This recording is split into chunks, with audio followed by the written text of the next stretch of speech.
Death was supposed to be simple.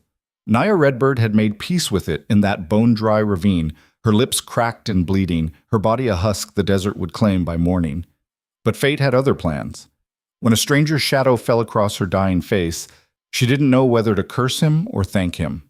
In the merciless frontier of 1880s Arizona, where blood and prejudice ran deeper than any river, one act of defiance would ignite a battle neither of them expected. This is their story, a tale of survival, betrayal, and the dangerous choice to stand together when the world demands you stand apart. If you're watching from anywhere in the world, drop your city in the comments below. I want to see how far this story travels, and if you stay until the end, hit that like button. You won't regret it. The desert had no mercy. It never did. Naya Redbird knew this truth in her bones, in the marrow that was slowly drying out beneath the relentless Arizona sun. She lay crumpled at the bottom of a ravine, half buried in rust-colored sand, her body twisted at an angle that would have hurt if she still had the strength to feel pain. Above her, buzzards circled, patient, inevitable. They knew what she knew. She was dying. The thought didn't frighten her anymore. Fear required energy, and she had none left. 3 days without water, 4 without food. Or was it 5? Time had lost meaning somewhere between the burning daylight and the freezing nights, between the moment she'd watched her family's wagon disappear in flames and the moment she'd stumbled away from the carnage, running on nothing but animal instinct. Now even that was gone. Her eyes, swollen nearly shut from dehydration, tracked the slow descent of the sun. It bled across the sky in shades of orange and crimson, painting the desert in colors that might have been beautiful if they weren't a countdown to her death. When darkness came, the cold would finish what the heat had started. Her body would stiffen. The sand would claim her. The buzzards would feast. Simple. Clean. Done. She closed her eyes and let herself drift, her mind retreating to a place beyond thirst, beyond hunger, beyond the screaming silence of loss. Images flickered behind her eyelids, her mother's hands braiding her hair, her father's weathered face creasing in rare laughter, her younger brother chasing jackrabbits through the scrub brush with a stick. All gone now, smoke and ash and memories she'd bury with her in this godforsaken ditch. A shadow crossed her face. At first she thought it was the buzzards, grown bold in their hunger. But buzzards didn't make the earth tremble with footsteps. They didn't breathe in deep, measured draws that stirred the air above her head. Naya forced her eyes open, or tried to. They were crusted with grit and dried tears, and it took several attempts before her lids would cooperate. When they finally did, she found herself staring up at a figure backlit by the dying sun, rendered nearly featureless by the glare. A man. Tall, broad-shouldered, hat pulled low. For a moment, neither of them moved. Naya's heart, which had been beating so slowly she'd forgotten it was there, suddenly kicked against her ribs with something that might have been hope or might have been terror. In this part of the world, there wasn't much difference between the two. "You alive?" The voice was rough, worn smooth at the edges like river stones, a smoker's rasp, a drinker's depth, the kind of voice that belonged to a man who'd seen too much and said too little. Naya tried to answer, but her throat was a column of sandpaper and her tongue was a useless, swollen thing that filled her mouth like a dead snake. She managed a sound, barely more than a whisper of air. The man crouched down, and she got her first clear look at him. He was maybe 40, maybe older. The desert aged people in ways that made counting years pointless. His face was all hard angles and sun-scorched skin, stubbled jaw working slowly on something. Tobacco, probably.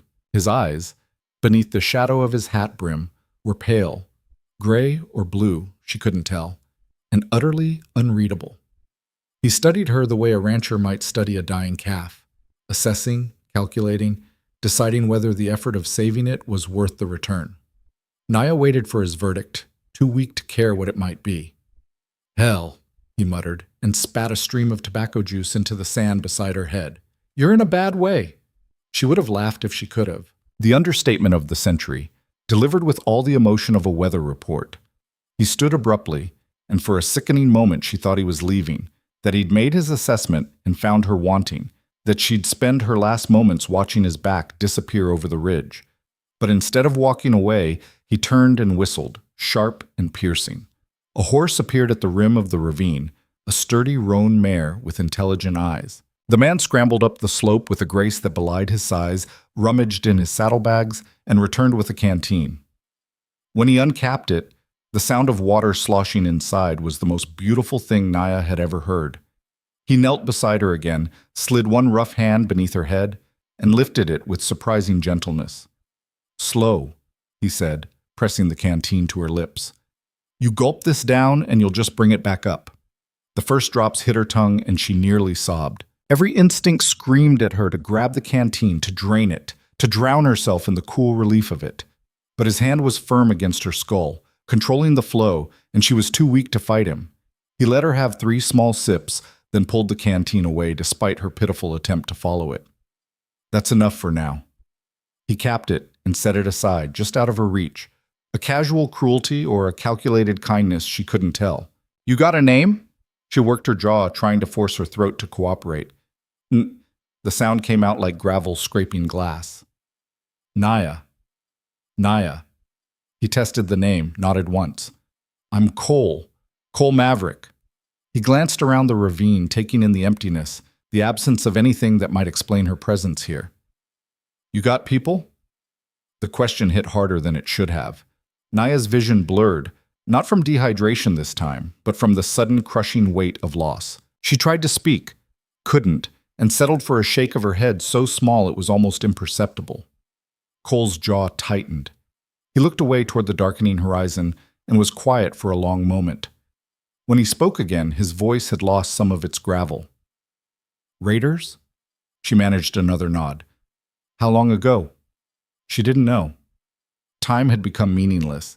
She held up 3 fingers, then 4, uncertain. "Days?" he pressed. Another nod. He swore under his breath, low and vicious, and stood again. This time, when he climbed out of the ravine, she heard him moving around up top. The creak of leather, the jingle of tack, the soft murmur of a man speaking to his horse. She closed her eyes and let herself drift, expecting nothing, hoping for less. The next thing she knew, he was back, and he wasn't alone. He'd brought the horse down into the ravine, leading her carefully along a shallow path Naya hadn't even noticed. The mare snorted and tossed her head at the smell of death that must have been clinging to Naya's skin, but Cole kept a firm hand on her bridle. "This is going to hurt," he said, crouching beside Naya again. "But it's the only way." Before she could process the warning, he slid his arms beneath her, one under her knees, one behind her shoulders, and lifted. Pain exploded through her body, 1,000 different agonies lighting up at once. Her ribs screamed, her shoulders burned. Her head spun so violently she thought she might vomit, though there was nothing in her stomach to bring up. She must have made a sound because Cole's voice rumbled above her, close to her ear. "I know, I'm sorry, just hold on." He carried her to the horse and, with a strength that seemed impossible, lifted her onto the saddle. She slumped forward immediately, barely conscious, and would have slid right off if he hadn't caught her. He secured her there with rope, lashing her to the pommel with efficient, impersonal knots, then swung up behind her. His arm came around her waist, solid and unyielding, holding her upright as the horse began to move. The rhythm of the mare's gait sent fresh waves of pain through her battered body, but Naya was beyond caring. She let her head fall back against Cole's chest and surrendered to the darkness pulling at the edges of her vision. The last thing she heard before unconsciousness claimed her was his voice, low and steady. "You're not dying today. Not on my watch." When Naya woke, she thought she'd died and gone somewhere else. Somewhere soft, somewhere warm, somewhere that smelled of wood smoke and coffee and something savory cooking in a pot. Her eyes opened to unfamiliar surroundings, rough-hewn log walls, a low ceiling crossed with dark beams, a single window covered with oiled cloth that let in pale morning light. She was lying in a bed, an actual bed, with a thin mattress and worn blankets that had been tucked around her with careful precision. For a long moment, she simply lay there, trying to reconcile reality with expectation. She should be dead. She'd been ready to be dead. Instead, she was here, wherever here was. Memory returned in fragments: the ravine, the stranger, the horse, the darkness. Cole Maverick. He'd brought her here, saved her. Why? The question gnawed at her, more urgent even than the hunger that cramped her stomach, or the thirst that still parched her throat. In her experience, men like him, white ranchers in this brutal territory, didn't save women like her. They looked through her, looked past her, or worse, they looked at her with eyes that held nothing good. But he'd carried her out of that ravine. He'd brought her to his home, and he'd left her alone in his bed, unmolested, which was perhaps the most surprising thing of all. She heard movement outside the room, the scrape of a chair, the clink of metal on metal, the soft curse of a man dealing with a stubborn stove. Cole was out there, close, and she was trapped in here, weak as a newborn calf, completely at his mercy. The realization sent a spike of fear through her chest. She tried to sit up and immediately regretted it.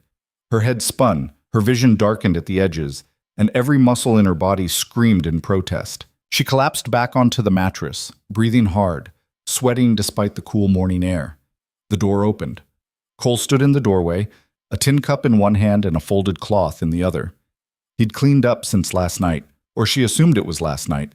She had no idea how long she'd been unconscious. His face was freshly shaved, his hair damp and combed back, his shirt buttoned to the collar with military precision. He looked almost respectable, which somehow made him more unsettling. "You're awake." It wasn't a question. He stepped into the room, moving with the careful neutrality of a man approaching a spooked horse. "That's good. Wasn't sure you'd make it through the night." Naya stared at him, mute. Her throat worked, trying to form words, but nothing came out. He set the cup on a small table beside the bed, then unfolded the cloth to reveal a damp rag. "I'm going to clean your face," he said, his voice flat and informative, as if he were describing the weather. "You've got a lot of dried blood and dirt. It'll help you feel better." He moved to sit on the edge of the bed, and Naya flinched, an involuntary recoil that sent fresh pain shooting through her ribs. Cole froze, his hand hovering in midair, the rag dangling from his fingers. His eyes met hers, and for the first time she saw something flicker in those pale depths. Not anger, not offense. Something that might have been understanding. "I'm not going to hurt you," he said quietly. "If I wanted to, I would have left you in that ravine." It was brutal logic, but it was logic nonetheless. Naya forced herself to stillness, though every instinct screamed at her to run, to fight, to do something other than lie here helpless while this stranger touched her. Cole waited another beat, then slowly, carefully, brought the damp cloth to her face.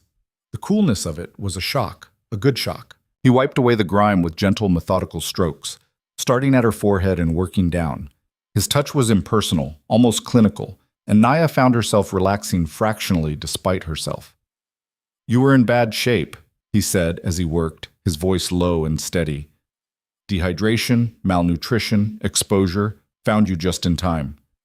He rinsed the cloth in a bowl she hadn't noticed on the floor, wringing it out. The water ran rust red. "You're lucky." Lucky. The word tasted bitter on her tongue, though she still couldn't speak it aloud. Lucky would have been her family surviving. Lucky would have been the raiders passing them by. Lucky would have been anything other than this, being alive when everyone she loved was dead. But she didn't say any of that. She just watched him as he cleaned her face with the focused attention of a man who did everything with purpose. "You'll need to eat," he continued when he'd finished with her face and moved on to her hands, carefully wiping the dried blood from her torn fingernails. "I've got broth on the stove.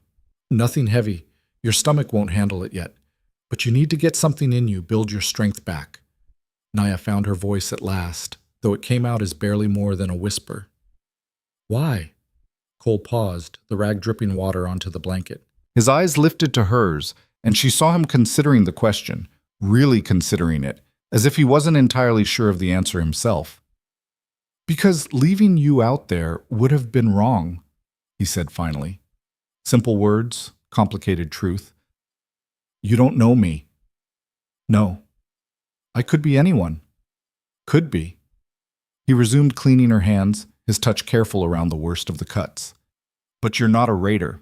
I can tell that much. And anyone those bastards left for dead deserves a chance."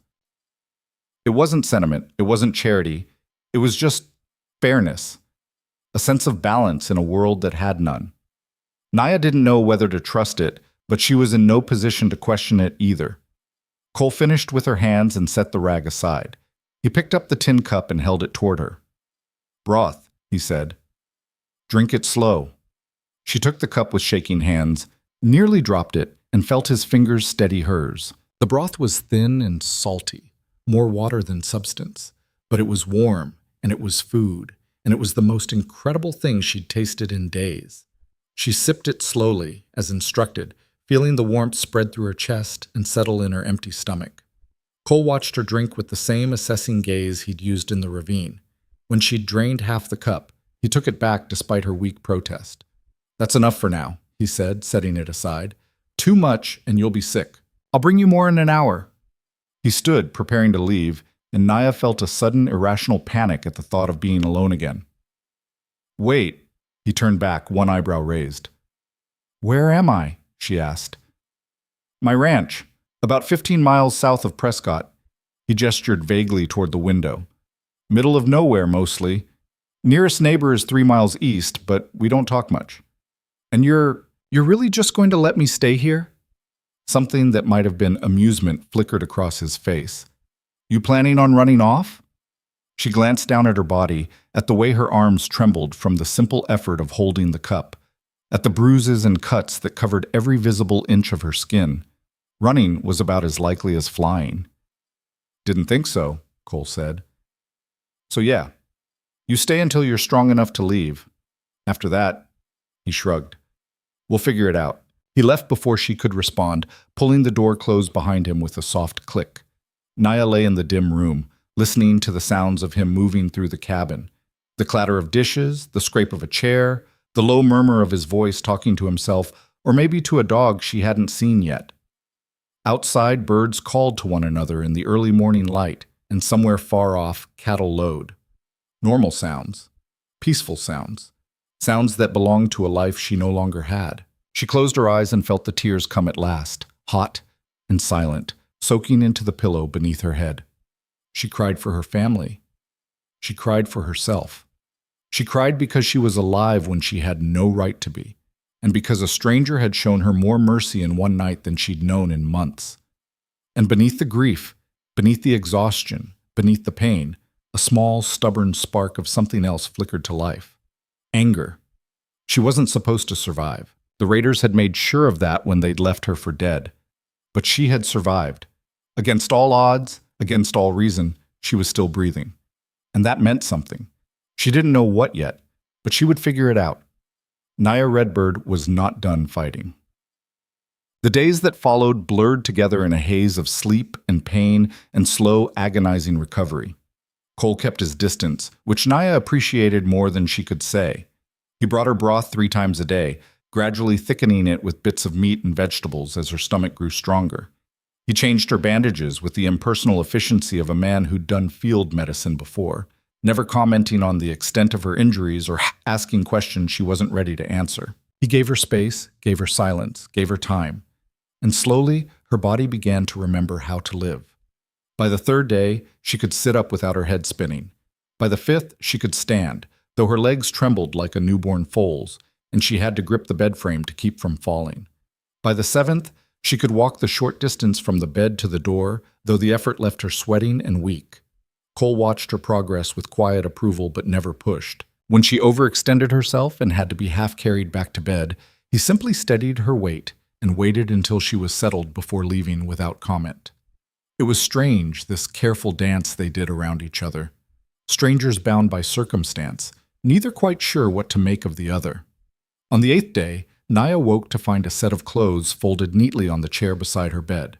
Men's clothes, trousers, a shirt, a belt, but roughly her size. She stared at them for a long moment, then looked down at the nightshirt she'd been wearing since she arrived.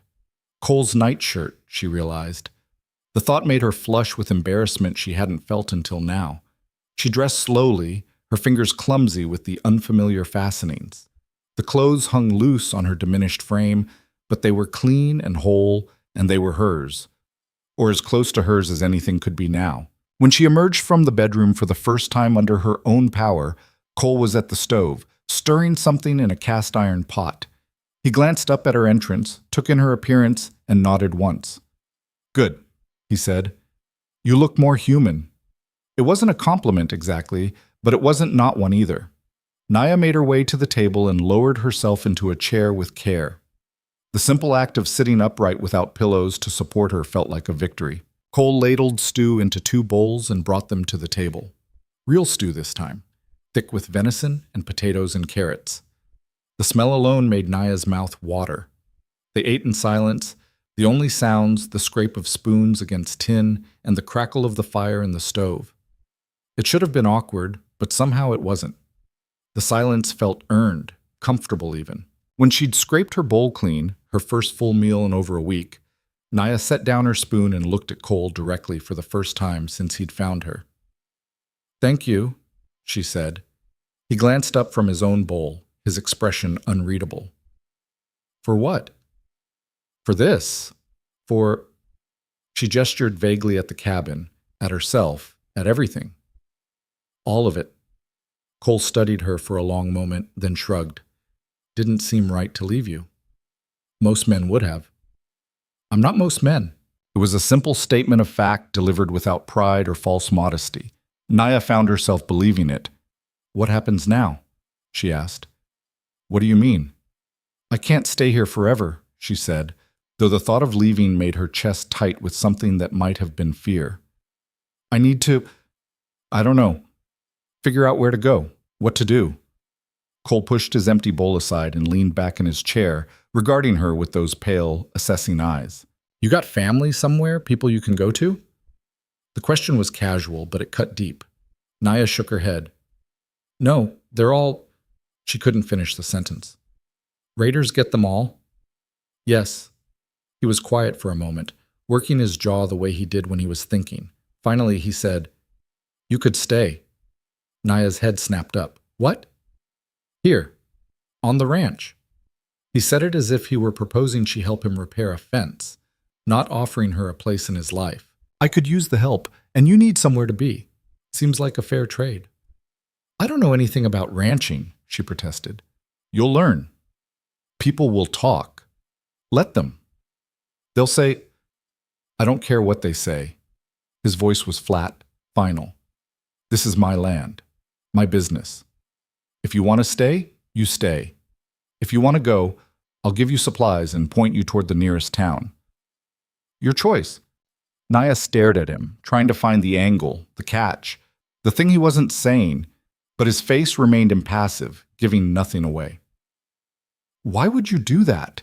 she asked, finally. "Why would you risk whatever people might say, might think?" Cole was quiet for a long moment. When he spoke, his voice was low and measured, each word chosen with care. "Because I've seen what happens when good people turn their backs on those who need help," he said. "I've seen what it does to a place, to a community, when everyone decides that someone else's suffering isn't their problem. And I decided a long time ago that I wasn't going to be that kind of man." He stood abruptly, gathering their bowls and carrying them to the wash basin. "You don't have to decide now," he said over his shoulder. "Take your time, get your strength back, then we'll talk." But Naya had already decided.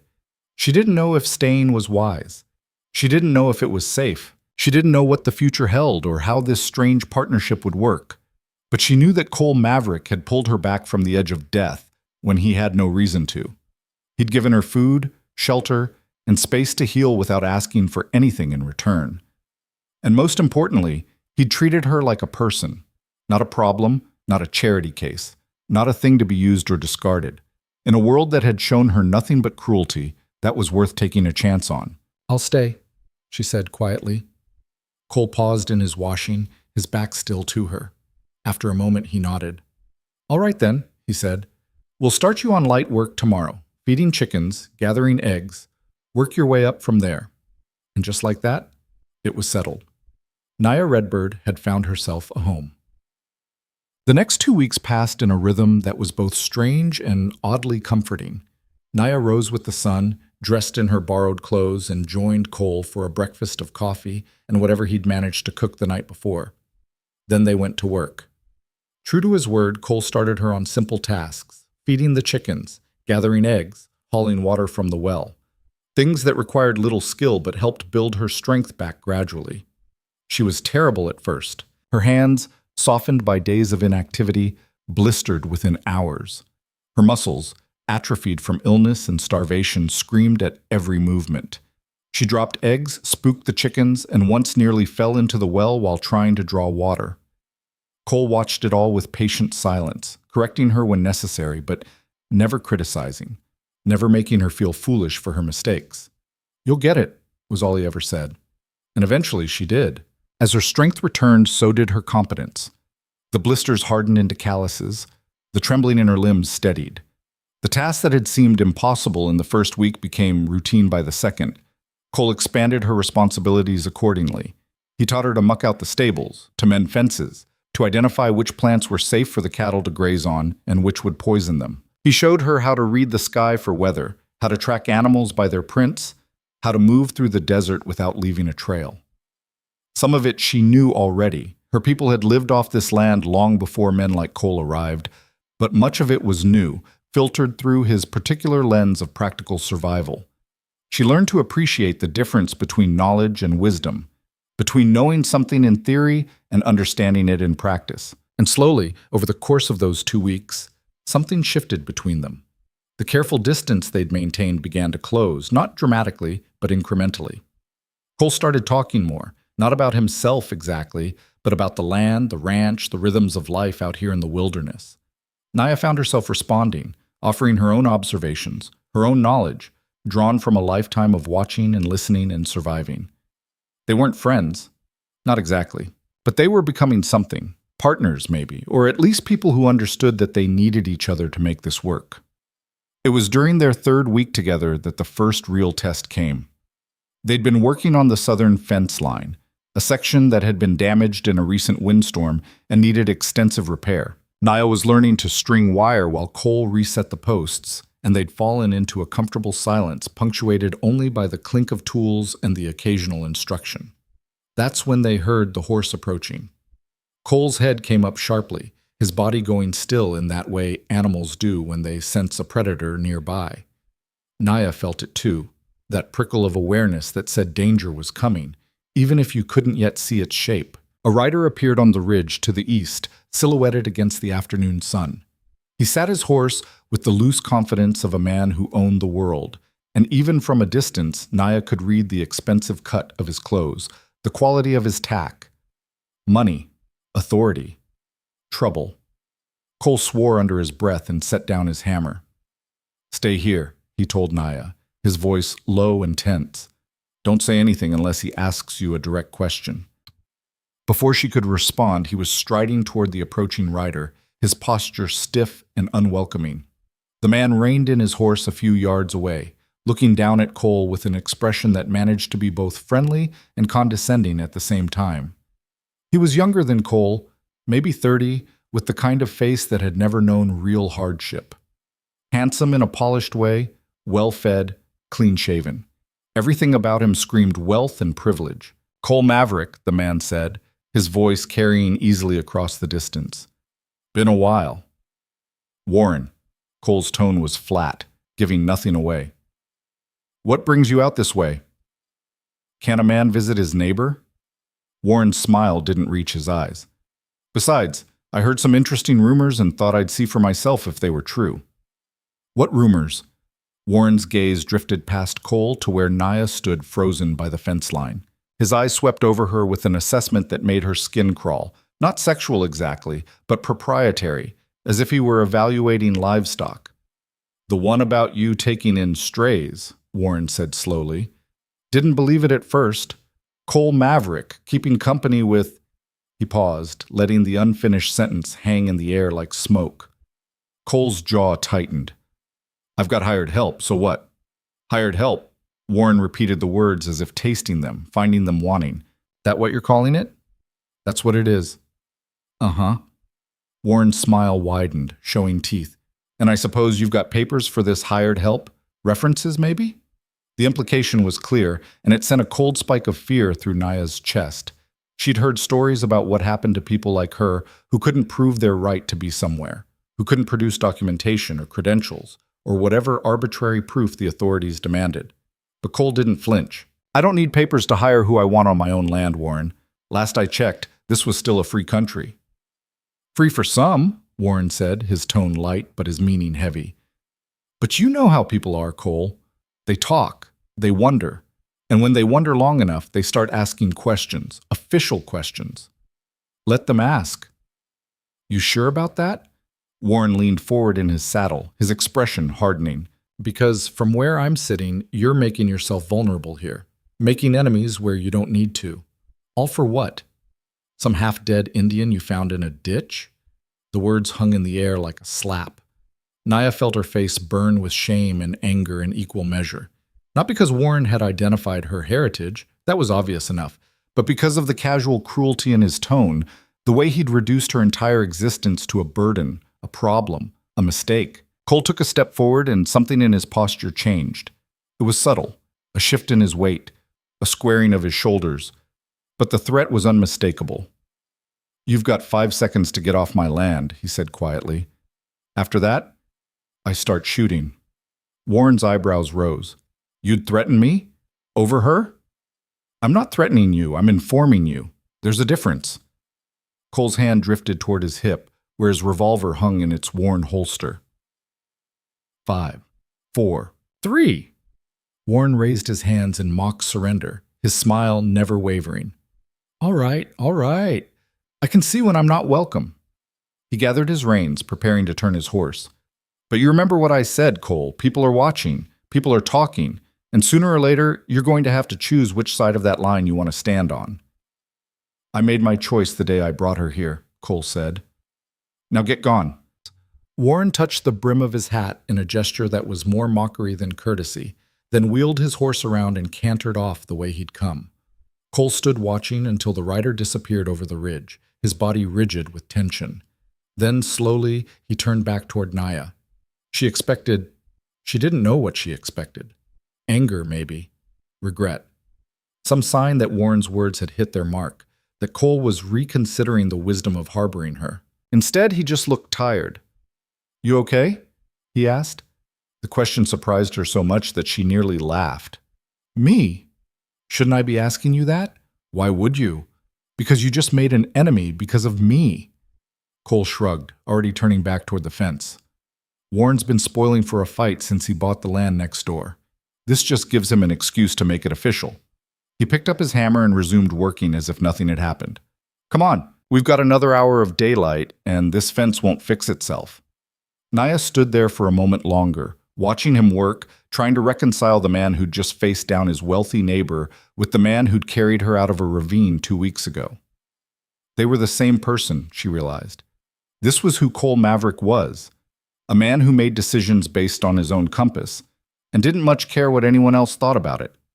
It was both inspiring and terrifying. She went back to the fence and picked up her wire cutters, resuming her work beside him. They didn't talk about what had just happened. There didn't seem to be anything to say. But something had changed between them. A line had been drawn, and Cole had made it clear which side he stood on. The encounter with Warren cast a shadow over the ranch that lingered like smoke after a fire. Neither Cole nor Naya spoke of it directly, but it hung between them in the careful way they now scanned the horizons while working, in the extra attention Cole paid to keeping his rifle within reach, in the tension that knotted Naya's shoulders every time she heard hoofbeats in the distance. 3 days passed without incident, then 4. On the 5th day, Cole announced they were going into town. Naya looked up from the chicken coop, an egg balanced carefully in each palm. Town? Need supplies, Cole said, checking the cinch on his saddle. Flour, salt, ammunition, few other things. Can't put it off any longer. The thought of going into Prescott made Naya's stomach clench with anxiety. She'd managed to avoid thinking about the wider world beyond the ranch, had let herself exist in this small bubble where only she and Cole mattered. But of course, that couldn't last. Real life had a way of demanding attention whether you wanted to give it or not. Do I have to come? She asked quietly. Cole glanced at her, his expression unreadable. No, you can stay here if you want, but you'll have to face them eventually. Might as well be now, on your terms. She wanted to argue, to insist that there would never be good terms for walking into a town full of people who would look at her the way Warren had, with suspicion at best, hostility at worst. But she also knew Cole was right. Hiding on the ranch forever wasn't an option, no matter how appealing it sounded. All right, she said, setting down the eggs with care. Give me 10 minutes. She changed into the cleanest clothes she had, Still Cole's hand-me-downs, still too large, but at least they didn't smell like manure and sweat. She tied her hair back with a strip of leather, splashed water on her face from the basin, and tried to calm the sick flutter in her chest. When she emerged, Cole was waiting by the wagon, his face carefully neutral. He helped her up onto the bench without comment, then climbed up beside her and took the reins. The ride into Prescott took just over an hour, following a rutted dirt road that wound through scrubland and rocky outcroppings. They passed two other travelers along the way, a farmer with a cart full of vegetables and a pair of cowboys driving a small herd of cattle. Both groups stared openly at Naya, and she felt their eyes on her back long after they'd passed. Cole seemed oblivious to it all, his attention focused on the road ahead, occasionally whistling a tuneless melody through his teeth. Whether he genuinely didn't notice the stairs or was simply too accustomed to them to care, Naya couldn't tell. Prescott appeared on the horizon like a mirage. A collection of wooden buildings clustered around a central square, with a church steeple rising above the rest, like a finger pointing accusingly at the sky. Even from a distance, Naya could hear the sounds of civilization, horses whinnying, hammers ringing against anvils, voices raised in conversation or argument. Cole guided the wagon down the main street, and Naya felt the weight of 100 eyes settle on her like a physical thing. Conversation stopped mid-sentence. Children pointed until their mothers slapped their hands down. Men standing outside the saloon turned to watch their progress with expressions ranging from curiosity to outright hostility. "Don't look at them," Cole said quietly, his eyes straight ahead. "Just keep your head up and act like you belong here." Easy for him to say. He did belong here, with his pale skin and his Anglo name and his position as a landowner. Naya belonged nowhere, was wanted nowhere, would be welcome nowhere in this town built on stolen land by people who decided her kind had no place in their version of civilization. But she lifted her chin anyway and kept her eyes forward, matching Cole's deliberate calm with a facade of her own. They stopped outside Miller's General Store, a two-story building with peeling paint and a sagging porch. Cole set the brake and climbed down, then came around to help Naya. She accepted his hand, grateful for the steady contact, and followed him up the steps. The interior of the store was dim and crowded, shelves packed with everything from canned goods to farming equipment to bolts of fabric. The smell hit her immediately: wood polish, tobacco, coffee, and underneath it all the musty scent of old building and older grudges. A man stood behind the counter, middle-aged and balding, with spectacles perched on a nose that had been broken at least twice. He looked up at their entrance, and his expression cycled through surprise, disapproval, and finally a forced neutrality that fooled no one. "Cole," he said carefully, "didn't expect to see you today." "Need supplies, Frank." Cole pulled a folded piece of paper from his pocket and laid it on the counter. "Got a list here. Can you fill it?" Frank picked up the list with 2 fingers, as if it might be contaminated, and scanned it quickly. His eyes flicked to Naya, then back to the paper. "This is quite a bit. You planning to feed an army?" "Planning to get through winter without starving," Cole said flatly. "Can you fill it or not?" "I can fill it." Frank set the list down and crossed his arms. "Question is whether I should." The temperature in the room seemed to drop 10 degrees. Cole went very still, the kind of stillness that preceded violence. "Explain that," he said quietly. Frank shifted his weight, suddenly uncomfortable. "Look, Cole, you know I don't like getting involved in other people's business, but folks are talking, saying things, and I've got my own reputation to consider." "What kind of things?" "You know what kind." Frank's gaze slid to Naya again, lingering with obvious disapproval. "You're harboring a squaw on your land, and that's your business. But when you bring her into town, parade her around like she's got the same rights as—" He didn't get to finish. Cole's hand shot out faster than Naya could track, grabbing Frank by his collar and hauling him halfway across the counter. The shopkeeper's spectacles went flying, clattering on the floor, and his face paled to the color of old paper. "You will not," Cole said, his voice low and deadly calm. "Use that word in my presence again. You will not speak about her with anything less than basic human respect. And if you can't manage that bare minimum of decency, then we'll take our business elsewhere. Are we clear?" Frank nodded frantically, his eyes wide with shock and a trace of fear. "Clear, yes, very clear." Cole held him a moment longer, then released him with enough force that Frank stumbled backward into his shelves. A tin of beans crashed to the floor, rolling in slow circles across the warped boards. "Now," Cole said, smoothing down his shirt with deliberate care, "are you going to fill my order or not?" "I'll fill it." Frank was already grabbing items from the shelves, moving with jerky, nervous efficiency. 30 minutes, maybe less." "We'll wait."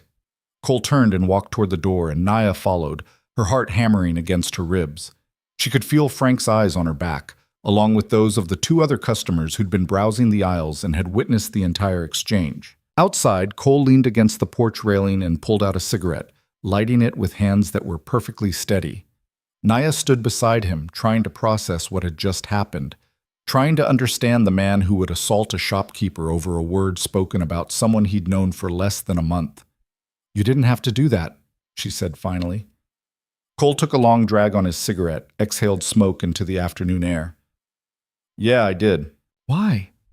He looked at her then, really looked at her, and something in his expression made her breath catch. "Because words like that are how it starts," he said. "First they call you names, strip away your humanity piece by piece until it becomes easy to do worse. I've seen it happen, seen good people stand by and let it happen because they convinced themselves it wasn't their problem." He took another drag, his jaw tight. "I told you before, I'm not that kind of man." Before Naya could respond, a woman's voice cut through the air like a whip crack. "Cole Maverick, you son of a bitch!" They both turned to see a woman striding toward them down the boardwalk, her skirt swishing with each angry step. She was somewhere in her 50s, tall and raw-boned, with steel-gray hair pulled back in a severe bun and a face that looked like it had been carved from granite. Everything about her radiated authority and barely contained fury. Cole straightened, his cigarette forgotten. "Mrs. Patterson." "Don't you Mrs. Patterson me." The woman stopped in front of him, hands on her hips, eyes blazing. "What the hell do you think you're doing, manhandling Frank Miller in his own store?" "He disrespected my employee." "Your employee?" Mrs. Patterson's gaze swung to Naya, assessing her in one swift, comprehensive glance that missed nothing. "That what you're calling her?" "That's what she is." "Uh-huh. And I suppose you've got paperwork to prove it? Signed contract? References?" Cole's expression didn't change. "Don't need paperwork on my own land." "Maybe not on your land, but this is town, Cole. Town has rules, laws. And those laws say you can't just drag some savage out of the desert and—" "Careful," Cole interrupted, his voice soft and dangerous. "Very careful how you finish that sentence, Harriet." Mrs. Patterson's eyes narrowed, but she had the sense to swallow whatever she'd been about to say. After a tense moment, she seemed to recalibrate, her anger banking slightly, though it didn't disappear. "Look," she said, her tone marginally less hostile, "I'm not saying your heart's not in the right place. Maybe you think you're doing something good here, but you're making trouble for yourself. For all of us. People in this town have worked hard to build something civilized, something safe. And when you bring in someone like her," she gestured at Naya without looking at her, "you're putting all of that at risk." "How?" Cole demanded. "How is giving someone a job and a place to live putting anyone at risk?" "You really have to ask that?" Mrs. Patterson shook her head in disbelief. "Her people have been raiding settlements for years. Killing men, stealing livestock, burning.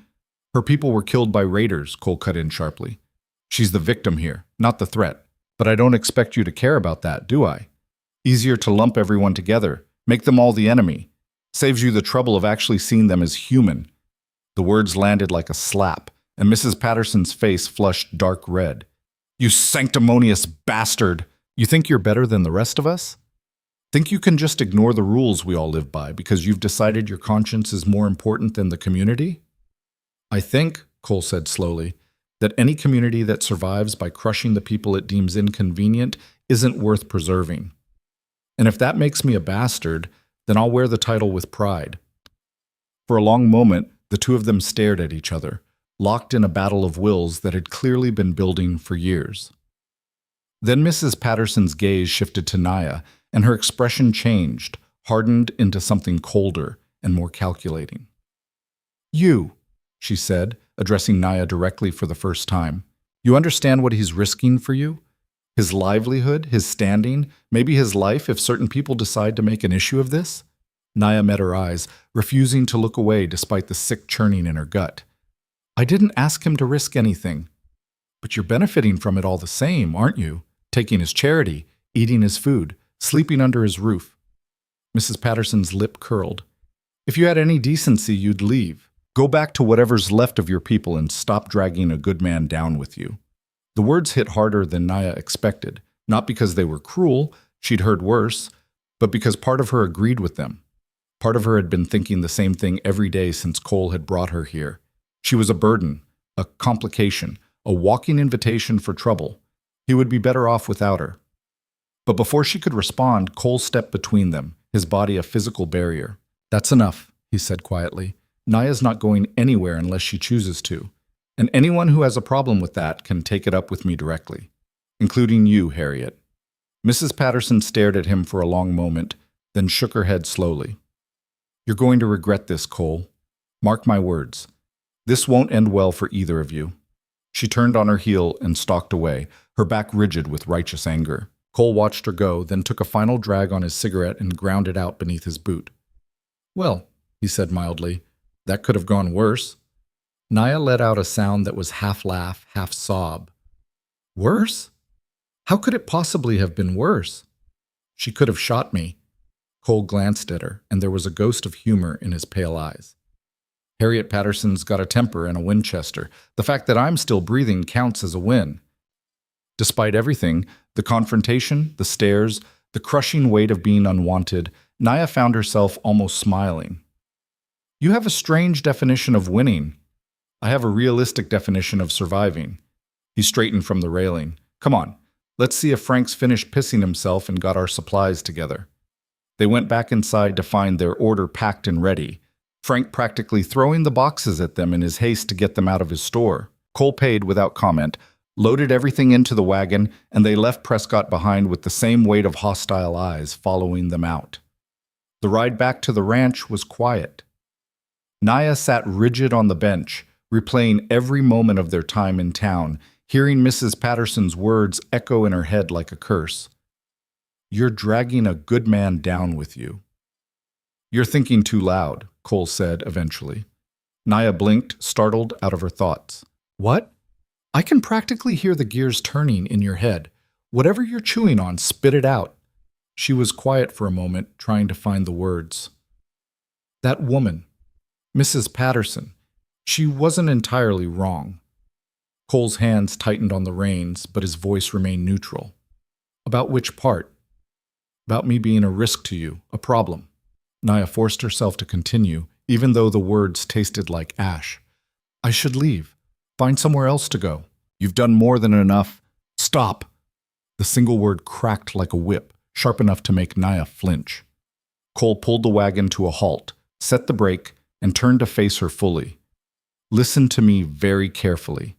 The only person who gets to decide whether you stay or go is you. Not Mrs. Patterson, not Warren, not anyone else in this godforsaken territory. You. Understand? But she was right. I am causing you trouble. Trouble was coming whether you were here or not, Cole interrupted. People like Warren, like Harriet Patterson, they were always going to find a reason to come after me. I don't play their games, don't kiss their asses, don't pretend to respect them when I don't.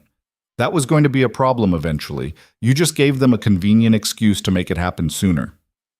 That's supposed to make me feel better? It's supposed to make you understand that this isn't about you. He held her gaze, his expression fierce.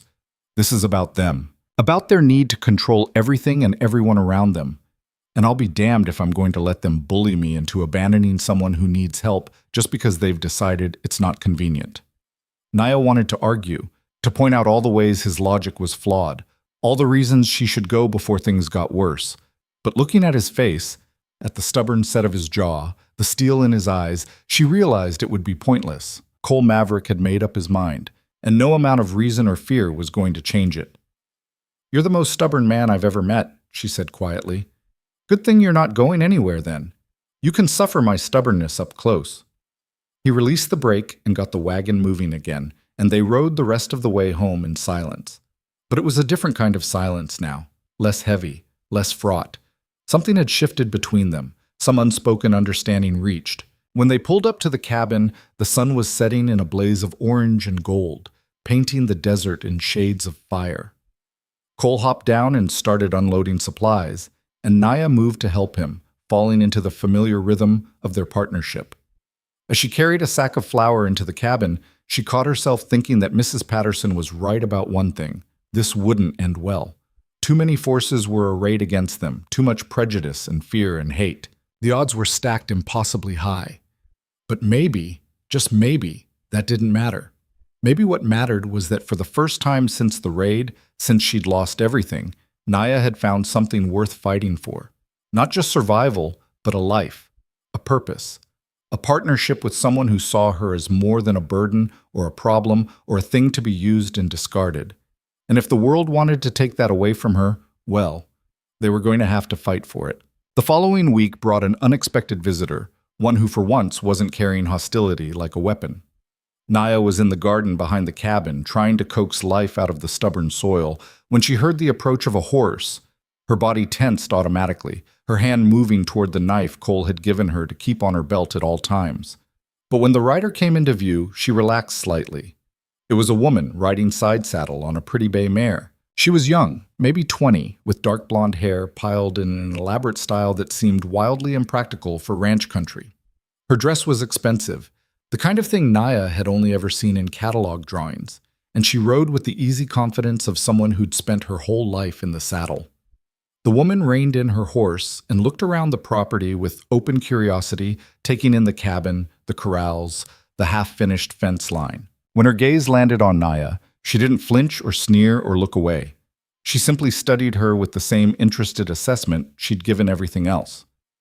"Hello," she called out cheerfully. "Is Cole Maverick around?" Before Naya could answer, Cole emerged from the barn, wiping grease from his hands with a rag. He stopped short when he saw the visitor, and something that might have been alarm crossed his face. "Sarah," he said carefully, "what are you doing here?" The woman, Sarah, dismounted with practiced grace and tied her horse to the porch railing. "Can a girl visit an old friend without getting the third degree? We're not friends." "We could be if you weren't so prickly." She turned her attention back to Naya, and her smile was genuine, if curious. "And who's this? I heard rumors, but I didn't quite believe them until now." Cole moved to stand beside Naya, a subtle claiming of position that didn't escape Sarah's notice. "This is Naya. She works for me. Naya, this is Sarah Warren." The name hit Naya like a physical blow. Warren, as in the man who'd confronted them at the fence line, who'd threatened Cole with vague official consequences. This was his, what, wife? Sister? Sarah must have read something in Naya's expression because she laughed. "Oh, don't worry, I'm nothing like my brother. We may share blood, but that's about all we have in common." She extended a gloved hand toward Naya. "It's a pleasure to meet you." Naya stared at the offered hand for a moment, uncertain. In her experience, white women didn't shake hands with people like her. They ordered them around or ignored them or occasionally threw things at them, but they didn't offer casual, friendly contact. But Sarah's smile didn't waver, and her hand remained extended, waiting. Slowly, Naya reached out and shook it. Sarah's grip was firm and warm. "There," Sarah said, releasing her hand. "Now we're properly introduced. Cole, do you have any coffee? I've been riding for over an hour, and I'm absolutely parched." Cole looked like he wanted to refuse, to send her on her way before whatever trouble she represented had a chance to take root. But ingrained manners won out, and he gestured toward the cabin with obvious reluctance. "Come on then, but you're not staying long." "Why, Cole Maverick, anyone would think you didn't want me here." Sarah followed him inside, her eyes dancing with amusement. Naya trailed after them, uncertain of her role in this strange dynamic. She busied herself with the coffee pot while Cole and Sarah settled at the table, the tension between them thick enough to cut. "So," Sarah said, folding her hands primly on the table, "I suppose you're wondering why I'm really here." The thought had crossed my mind. "I wanted to warn you." Her cheerful demeanor dropped away, replaced by something more serious. "My brother is planning something. I don't know exactly what. He doesn't confide in me anymore, not since I made it clear I don't share his views, but I've heard him talking to some of the other ranchers. Your name came up. A lot." Cole's expression didn't change. And? And they're building a case against you, trying to find some legal way to force you to get rid of. She glanced at Naya, then seemed to catch herself. To force you to dismiss your employee. They're talking about health codes, vagrancy laws, maybe even claiming she's a fugitive from some reservation. She's not on any reservation? I know that, you know that. But do they care about the truth? They'll make up whatever they need to make this stick. Sarah leaned forward, her voice urgent. Cole, you need to be careful. These men aren't playing games. Some of them, the ones my brother's been meeting with, they're dangerous. The kind who don't wait for legal solutions when violence is faster. The words hung in the air like a threat made manifest. Naya felt her stomach drop, cold dread settling in her bones. She'd known trouble was coming, but hearing it confirmed, hearing that men were actively plotting against them, made it real in a way it hadn't been before. Cole was quiet for a long moment, his fingers drumming against the table in a slow, steady rhythm. Why are you telling me this? He asked finally. What's in it for you? Sarah's expression softened. Because it's the right thing to do. And because... She hesitated, choosing her words carefully. Because I'm tired of watching good people get destroyed by bad ones. My brother represents everything I hate about this place. The smallness, the fear, the need to crush anyone who's different or doesn't fit the mold. And if I can do something to stop him, even something small, then maybe I can live with sharing his last name. Cole studied her for a long moment, then nodded slowly. All right, I appreciate the warning. That's it? You're not going to do anything? What would you have me do? Run? Hide? I've got a ranch to run and responsibilities I'm not abandoning just because your brother and his friends are feeling threatened. They could kill you, Cole. They could try. He said it without bravado, just simple statement of fact. But I've been in tighter spots than this and I'm still breathing. I'll take my chances. Sarah shook her head in disbelief.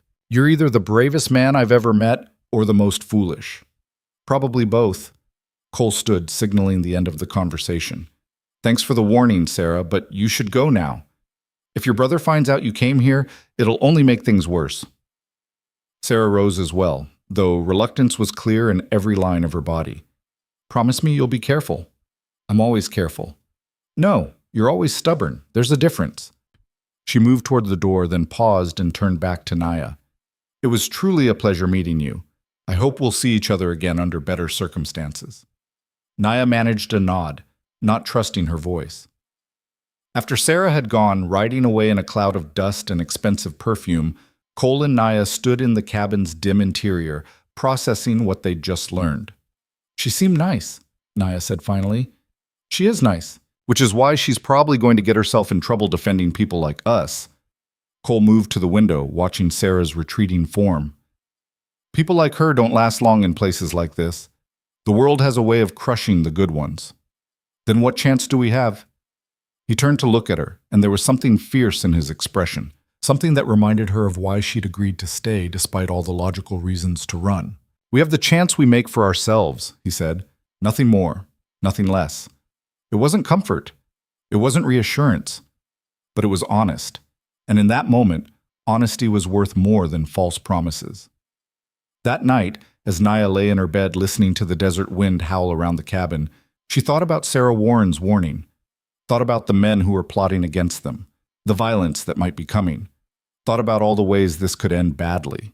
But she also thought about Cole standing between her and Mrs. Patterson, about the way he'd grabbed Frank Miller's collar, about the quiet steel in his voice when he'd told Sarah he'd take his chances. And she realized that somewhere along the way, without meaning to, without even realizing it was happening, she'd stopped thinking of this place as a temporary refuge. She'd started thinking of it as home. The only question now was whether they'd be allowed to keep it. The answer came sooner than either of them expected. 2 weeks after Sarah Warren's visit, the drought arrived like a punishment. The sky turned brass-colored and pitiless, the sun beating down with a fury that cracked the earth and dried up the few remaining water sources. The creek that ran along the eastern edge of Cole's property, already running low, dwindled to a trickle and then vanished entirely, leaving behind nothing but a snaking scar of parched mud. The cattle grew restless, bawling their thirst to the empty sky. The garden Naya had been tending withered despite her efforts to keep it watered. Even the hardy desert plants seemed to wilt. their leaves curling inward as if trying to hide from the relentless heat. Cole stood at the fence line, staring out at his dying land with an expression carved from stone. Naya watched him from the porch, saw the tension in his shoulders, the way his hands gripped the wooden rail hard enough to make his knuckles white. "How bad is it?" she asked when he finally came back to the cabin. "Bad." He pulled off his hat and ran a hand through sweat-dampened hair. "The well's still good for now, but if this keeps up another month, we'll be in real trouble. The cattle need more water than we can haul, and without the creek—" He didn't finish the sentence. He didn't have to. Naya had grown up in this land, had learned its moods and its cruelties from the time she could walk. She knew what drought meant, knew how quickly it could turn survival into catastrophe. But she also knew something else, something the settlers who'd claimed this territory had never bothered to learn. "There's water," she said quietly. Cole looked at her sharply. "What?" "There's water, underground. Not where you'd think to look, but it's there." She moved to stand beside him, her eyes scanning the horizon with the practiced gaze of someone who'd been taught to read the land's secrets. "My people knew where to find it, how to read the signs." "What kind of signs?" "Plants, mostly. Certain types of mesquite have roots that go down 30, 40 feet. They only grow where there's deep water. And there are other markers, the way the ground slopes, the color of the soil, places where morning dew lingers longer." She pointed toward the northwest corner of his property, where the land rose in a gentle swell. "There. I've been watching that area. The vegetation pattern is different. I think there's a spring, maybe 20 feet down." Cole followed her gesture, his expression skeptical. "That's solid ground, never been anything but dry rock as long as I've owned this place." "Because you haven't dug deep enough." Naya turned to face him fully, and there was certainty in her voice that surprised even her. "Let me show you. Let me try. If I'm wrong, you've lost a day of digging. If you're right, we survive." Cole studied her for a long moment, weighing options, calculating risks. Then he nodded once, decisively. "All right, we start at first light tomorrow. But Naya, if this doesn't pan out, we're going to have to make some hard choices about the herd." "It'll pan out," she said with more confidence than she felt. That night, she lay awake replaying everything her father had taught her about finding water, every lesson her mother had passed down about reading the desert's hidden language. She'd been young when she'd learned these things, had taken them for granted the way children do with knowledge that seems as natural as breathing. Now, with Cole's ranch and their survival hanging in the balance, she prayed that her memory was accurate, that she hadn't misread the signs. When dawn broke, they were already at work.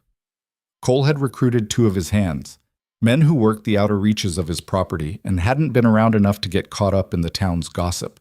They were brothers, Mexican cowboys named Miguel and Tomas, who took Naya's presence in stride and listened to her directions without question or judgment. She led them to the spot she'd identified, feeling the weight of 4 pairs of eyes on her as she paced the ground, reading subtle variations in soil composition and plant life that would have been invisible to anyone who hadn't been trained to see them. "Here," she said finally, marking an X in the dirt with her boot. "This is where we dig." The men set to work with picks and shovels, breaking through the hard-packed earth with steady, rhythmic strikes. Naya watched, her anxiety building with each foot they descended into the ground. 5 feet, 10, 15. The hole grew deeper and nothing changed, the soil remaining stubbornly dry. Cole leaned on his shovel, sweat streaming down his face. "Naya." "Keep going," she insisted. "It's deeper than I thought, but it's there. I know it's there." He searched her face, looking for doubt, for uncertainty. Whatever he saw must have satisfied him because he nodded and went back to digging. 20 feet down, Miguel's pick struck something that rang different from rock. He paused, looked up at Naya with raised eyebrows, then swung again. This time the pick broke through into open space and water burst forth. Not a trickle, not a seep, but a genuine rush of clear, cold water that quickly began filling the hole. For a moment, everyone just stared. Then Tomas let out a whoop of triumph, and Miguel was laughing, and Cole was looking at Naya with an expression she couldn't quite read. Surprise, yes, but something else too. Something that looked almost like wonder. "You did it," he said quietly, as if he couldn't quite believe it. "You actually did it." Naya felt her knees go weak with relief. I told you it was there. Yeah, you did. He climbed out of the rapidly flooding pit, grabbed her by the shoulders, and for one startling moment she thought he might kiss her. Instead, he just gripped her tight and said, "You just saved this ranch. You know that, right? You just saved everything." Over the next 3 days, they worked from dawn until dark constructing a proper well with a pump and a watering system that could reach the cattle pens. Word spread fast. Cole Maverick had found water in the middle of the worst drought in a decade, and his livestock were thriving, while everyone else's were dying of thirst. It didn't take long for the requests to start coming. First, it was Miguel's cousin, who ran a small homestead to the south. Then it was a widow woman whose husband had died the previous winter, leaving her with 3 children and a failing farm. Then others, some Naya recognized from town, some she'd never seen before, all of them desperate. All of them asking the same thing. Could they buy water from Cole's well? Could they bring their animals to drink? Cole said yes to all of them, and he charged fair prices, enough to cover his costs, but not enough to gouge people when they were suffering. Naya watched him haggle with ranchers who'd probably stood by and said nothing when Mrs. Patterson had called her a savage, watched him extend credit to people who likely wouldn't have extended him the same courtesy. "Why are you helping them?" she asked one evening, after a particularly long day of managing the steady stream of desperate neighbors. "Half these people would love to see you fail." Cole was cleaning the pump mechanism, his hands black with grease. "Because refusing to help people who need it would make me just like them," he said without looking up. "Besides, this isn't about them. It's about doing what's right regardless of whether anyone returns the favor." "That's a good way to get taken advantage of." "Maybe, but it's also the only way to live with myself." He glanced at her then, and there was something searching in his gaze. "You think I should turn them away? Make them beg? Use this as leverage?" Naya thought about it, really thought about it. A month ago, she would have said yes without hesitation. These people had shown her nothing but contempt. Why should she care if their cattle died, if their crops failed, if they lost everything? But something had changed. Living here, working beside Cole, watching the way he approached the world with such stubborn integrity, it had shifted something fundamental in her understanding of survival. Revenge might feel satisfying in the moment, but it wouldn't build anything lasting. It wouldn't create the kind of life worth fighting for. "No," she said finally. "You're right. This is bigger than their prejudice or our grudges." Cole smiled, a rare, genuine expression that transformed his usually stern face. "Good, because we're going to need all the goodwill we can get when Warren makes his move." The move came on a Tuesday afternoon, 3 weeks into the drought. Naya was helping Tomas repair a section of fence that had been damaged by desperate cattle when she saw the dust cloud on the horizon. Not one rider this time, but many, at least a dozen, maybe more. They rode in a tight formation, deliberate and purposeful, and even from a distance she could read the threat in their approach. "Tomas," she said quietly, "go get Cole. Now." The young man followed her gaze, saw what she saw, and took off running toward the barn without argument. Naya stayed where she was, her hand moving instinctively to the knife at her belt, knowing it would be useless against this many men, but needing the comfort of its weight nonetheless. Cole appeared within minutes, Miguel beside him, both men armed with rifles they carried with the casual competence of people who knew how to use them. They moved to stand on either side of Naya, a silent statement of solidarity that made her throat tight. The riders drew closer, and Naya recognized Warren at the front, along with several other ranchers she'd seen in town. But there were others too, harder men, with gun belts slung low and eyes that had seen violence and liked it. Hired guns, she realized. Warren had brought professional killers to make his point. They reined in about 20 yards from where Cole stood, forming a semicircle that looked disturbingly like a noose tightening around prey. Warren urged his horse forward a few steps, separating himself from the pack. He sat easy in the saddle, one hand resting on his thigh near his holstered pistol, the other holding his reins with practiced negligence. "Cole," he said, his voice carrying across the distance. "We need to talk." "So talk. You've been making quite a name for yourself lately, finding water when everyone else is dying of thirst, charging fair prices when you could be making a fortune, playing the hero." Warren's smile didn't reach his eyes. "It's very admirable, very noble, also very stupid." "Get to the point, Warren." "The point is that you're creating problems. See, when you help people, When you give them water and credit and false hope, you make the rest of us look bad. You make it harder for us to conduct business the way business needs to be conducted in hard times. Cole's jaw tightened. You mean price gouging and land grabbing. I mean survival. This drought is going to break half the small ranchers in this territory. When it does, someone's going to buy up their land for pennies on the dollar. That's just economics. That's how it works. Warren leaned forward in his saddle. But you're interfering with that process. You're keeping them afloat when they should be failing, and that makes you a problem that needs to be solved. And you've brought your thugs here to solve me? Cole's voice was level, almost bored, but Naya could see the tension in his shoulders, the way he'd shifted his weight onto the balls of his feet, ready to move. These men are concerned citizens who share my views on proper land management and social order. Warren's gaze slid to Naya, cold and dismissive. Which brings us to your other problem, that one.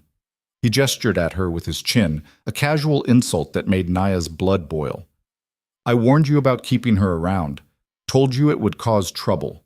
But you didn't listen. And now here we are. Here we are, Cole echoed. 12 armed men riding onto my property to threaten me because I dared to hire someone you don't approve of. That about sum it up? It's not about approval, Cole. It's about order, rules, the way things are supposed to be. Warren's voice hardened. You want to play outlaw? Want to spit in the face of everything civilized people have built here? That's your choice. But choices have consequences. One of the hired guns, a lean man with a scar running from his eye to his jaw, spat tobacco juice into the dirt and spoke up. Enough talk. Let's just do what we came here to do. Warren raised a hand, silencing him. Patience, Mr. Calhoun. We're civilized men. We give warnings before we act. He turned his attention back to Cole. This is your warning. Get rid of the squaw. Stop undercutting our prices on water. And stay out of town unless you're ready to follow the rules everyone else lives by. Do those 3 simple things, and we'll leave you in peace. And if I don't? Warren's smile was sharp as broken glass. Then Mr. Calhoun and his associates will pay you another visit, one that won't be nearly as friendly as this one. The threat hung in the air between them, naked and undeniable. Naya felt her pulse hammering in her throat, felt the weight of all those eyes on her, some curious, some hostile, all of them seeing her as nothing more than a problem to be eliminated. But Cole didn't flinch. He stood his ground, rifle held loose and ready, and when he spoke his voice carried the same steel she'd heard when he'd confronted Frank Miller, when he'd stood up to Mrs. Patterson, when he'd made the choice to save her life in that ravine. Then you'd better bring more men next time, he said quietly, because I'm not doing a damn thing you just asked for. Naya stays. I charge whatever price I see fit, and I'll go wherever I want, whenever I want. This is my land, Warren, mine, and you don't get to tell me how to run it, or who I can help or who I can employ. You don't get that authority. Nobody does. Warren's expression darkened. You're making a mistake. I'm making a choice. There's a difference. For a long, tense moment, the 2 men stared at each other across the dusty yard. Then Warren pulled his reins, turning his horse in a tight circle. Don't say I didn't warn you, he said. What happens next is on your head. He rode off, his hired guns following in a cloud of dust and barely restrained violence. But not all of them left. Naya counted only 11 riders departing and realized with a cold spike of dread that Calhoun, the scarred man who'd advocated for immediate action, had disappeared. Cole, she said urgently. One of them. She didn't get to finish. A shot rang out from the direction of the barn, the bullet whining past Cole's head close enough that he felt the displacement of air. He moved on pure instinct, tackling Naya to the ground as 2 more shots followed, kicking up dust where they'd been standing. Miguel and Tomas scattered, seeking cover, their own rifles coming up to return fire. Cole rolled, bringing Naya with him behind a water trough, his body covering hers as bullets thunked into the wood above their heads. Stay down, he ordered, then popped up long enough to fire 3 quick shots toward the barn. Naya heard a curse, the sound of someone scrambling for new cover, and then Cole was down again, ejecting spent shells and reloading with practiced efficiency. How many? Miguel called from behind a wagon. Just 1, I think. Calhoun. Cole risked another look, drew another shot that nearly took his hat off. Son of a bitch is dug in good. The standoff stretched out, minutes crawling past like hours. Calhoun had position and patience, willing to wait them out, to pin them down until either his ammunition ran out or theirs did. Every time one of them tried to move, tried to flank him, he drove them back with carefully aimed fire. Naya's mind raced, analyzing the situation with the same tactical awareness that had kept her people alive for generations in this hostile land. Calhoun was in the barn, probably in the loft where he had the high ground and clear sightlines. He'd picked his spot well, but he was also alone, cut off from Warren and the others, fighting a battle he couldn't win without reinforcements. Unless his goal wasn't to win, unless his goal was just to pin them down long enough for something else to happen. The thought had barely formed when she smelled it. Smoke. Her head whipped around and she saw it rising from the other side of the property, thin tendrils at first but growing thicker by the second. The house. Someone had set fire to the house while Calhoun kept them pinned down and occupied. "Cole," she said urgently. "The cabin." He turned, saw the smoke, and his face went white. Everything they owned was in that cabin. His savings, his deed, his records, his life. If it burned, he'd lose more than just shelter. He'd lose proof of ownership, the documentation that said this land was his. "Miguel, Tomas, keep him busy," Cole ordered. "Naya, with me." They ran in a low crouch, using the water trough and wagon for cover until they were out of Calhoun's line of fire. Then they sprinted for the cabin, Naya's lungs burning as she pushed herself to match Cole's longer stride. The fire had started on the porch, someone having doused it in kerosene or lamp oil to make it catch fast. Flames were already licking up the front wall, reaching for the dry wood of the roof like eager fingers. Cole grabbed a bucket, filled it from the pump, and threw water on the flames while Naya ran inside to salvage what she could. Smoke filled the interior, thick and choking, making her eyes water and her throat burn. She grabbed Cole's strongbox from under his bed, the metal warm to the touch, but not yet burning. Then she went for the rifles, the ammunition, anything that couldn't be replaced. Behind her, she heard Cole shouting her name, telling her to get out. But she made one more trip, reaching for a small wooden box she'd seen on his dresser. It looked old, important, and instinct told her it mattered. She snatched it up and turned to run just as part of the ceiling collapsed, sending a shower of sparks and burning wood down where she'd been standing a second before. She dove through the doorway, hit the ground rolling, and came up coughing and singed but alive. Cole was there immediately, pulling her away from the burning structure, his face black with soot and tight, with something that might have been fear. "What the hell were you thinking?" "I was thinking you'd need these," she gasped, shoving the strongbox and the wooden box into his hands.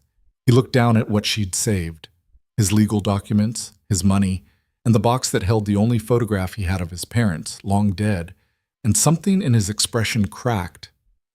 "You could have died for this. You would have done the same for me." It wasn't a question, and they both knew it was true.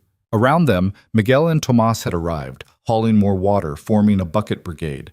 Together, the four of them fought the flames, throwing water until their arms ached, until their lungs felt seared from the inside, until finally, miraculously, the fire began to lose its grip. By the time they'd beaten it back, the cabin was a gutted shell. The porch was gone completely, most of the front wall destroyed, the interior charred and ruined, but the main structure still stood, and the back rooms were salvageable. It could be rebuilt. Cole stood looking at the devastation, his face unreadable. Then he turned to where Calhoun's position had been and raised his voice to Carrie. "You got what you wanted," he called out. "You've made your point. Now clear out before I decide to come up there and drag you down." There was a pause, then the sound of movement in the barn. A moment later, Calhoun emerged from the side door, his rifle slung carelessly over his shoulder, a cigarette dangling from his lips. "Nothing personal, Maverick," he called back. "Just business. You should have taken Warren's deal." "Get off my land." Calhoun laughed, mounted a horse he'd kept saddled and ready, and rode off into the gathering dusk. When he was gone, when the last echo of hoofbeats had faded into silence, Cole finally let himself sink down onto the ground. He sat in the dirt, surrounded by the wreckage of his home, and for the first time since Naya had known him, he looked defeated. She sat beside him, not touching, just being present. Miguel and Tomas stood a respectful distance away, waiting for orders that didn't come. "I should have seen it coming," Cole said finally, his voice rough from smoke and something deeper. "Should have known Warren wouldn't stop at threats." You couldn't have known. I could have. I should have. He looked at her then, and there was something raw in his expression. This is my fault. All of it. If I'd just listened, if I'd sent you away when I had the chance. Don't! Naya cut him off sharply. Don't you dare finish that sentence. This isn't your fault. It's theirs. Warren's, Calhoun's. All those men who think they have the right to decide who gets to live where and work where and exist where. She grabbed his arm, forcing him to look at her. You didn't do this. They did. And if you give up now, if you send me away and roll over and let them win, then they get exactly what they want. Cole stared at her, and slowly, the defeated look faded from his eyes.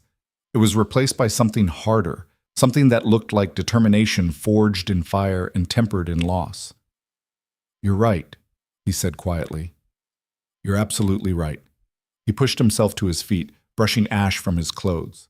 Miguel, Tomas, we're going to need lumber, lots of it, and I'll need you to spread the word to everyone who's been buying water from us. Tell them what happened here. Tell them exactly who's responsible. Miguel grinned. You starting a war, boss?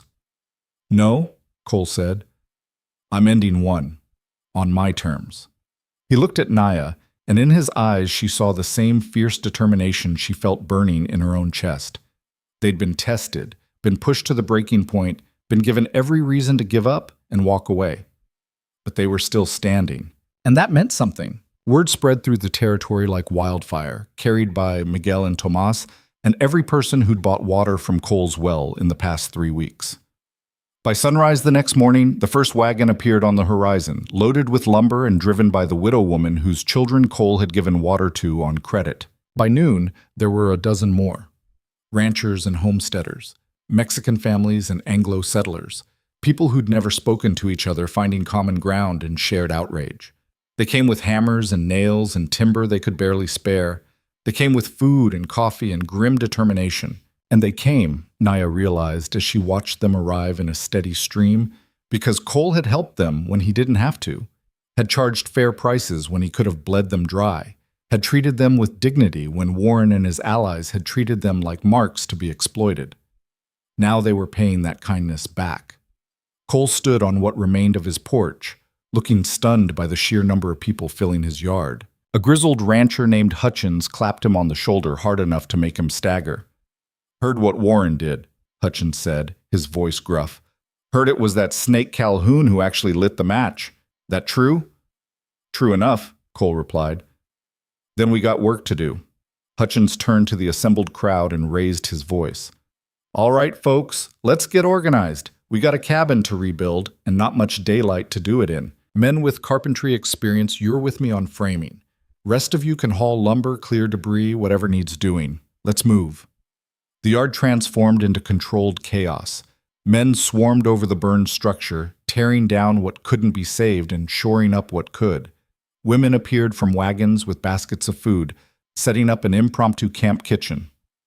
Children ran between the workers, carrying tools and messages, and generally getting underfoot in the way children always did. Naya found herself swept up in the activity, working alongside people who'd stared at her with naked hostility just weeks ago in town. A few still wouldn't meet her eyes, still kept their distance, but they worked beside her nonetheless. Common enemy, she realized. Common cause. It didn't erase their prejudice, but it made them willing to set it aside, at least temporarily. Sarah Warren arrived mid-afternoon, driving her own buggy with a load of supplies that must have cost a small fortune. She stepped down with characteristic grace and surveyed the scene with satisfaction. I knew it, she said, finding Naya in the crowd. I knew if word got out what my brother did, people would rally. He's overplayed his hand this time.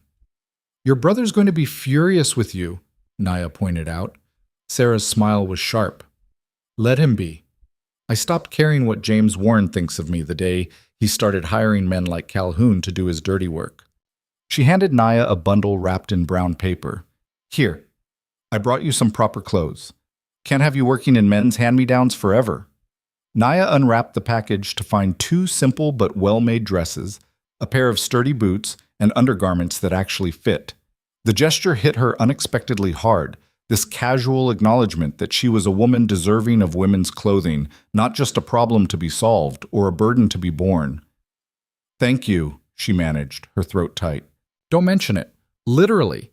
If my brother asks, these fell off a wagon somewhere. Sarah winked and moved off to join the other women, leaving Naya standing there with her arms full of fabric and her eyes stinging with something that definitely wasn't dust. By evening, the frame of a new cabin stood where the old one had burned, rough but solid. It wasn't finished, that would take weeks, but it was shelter, and it was proof that Warren hadn't won. The crowd had thinned as people headed home to tend their own properties, but a core group remained, determined to see the work through to at least a livable state. Cole moved among them, shaking hands, expressing gratitude in his economical way, making sure everyone had food and water. Naya watched him and saw something she hadn't seen before. A leader, not just a loner. These people were looking to him now, seeing in him an alternative to the Warren way of doing business, a different vision of what their community could be.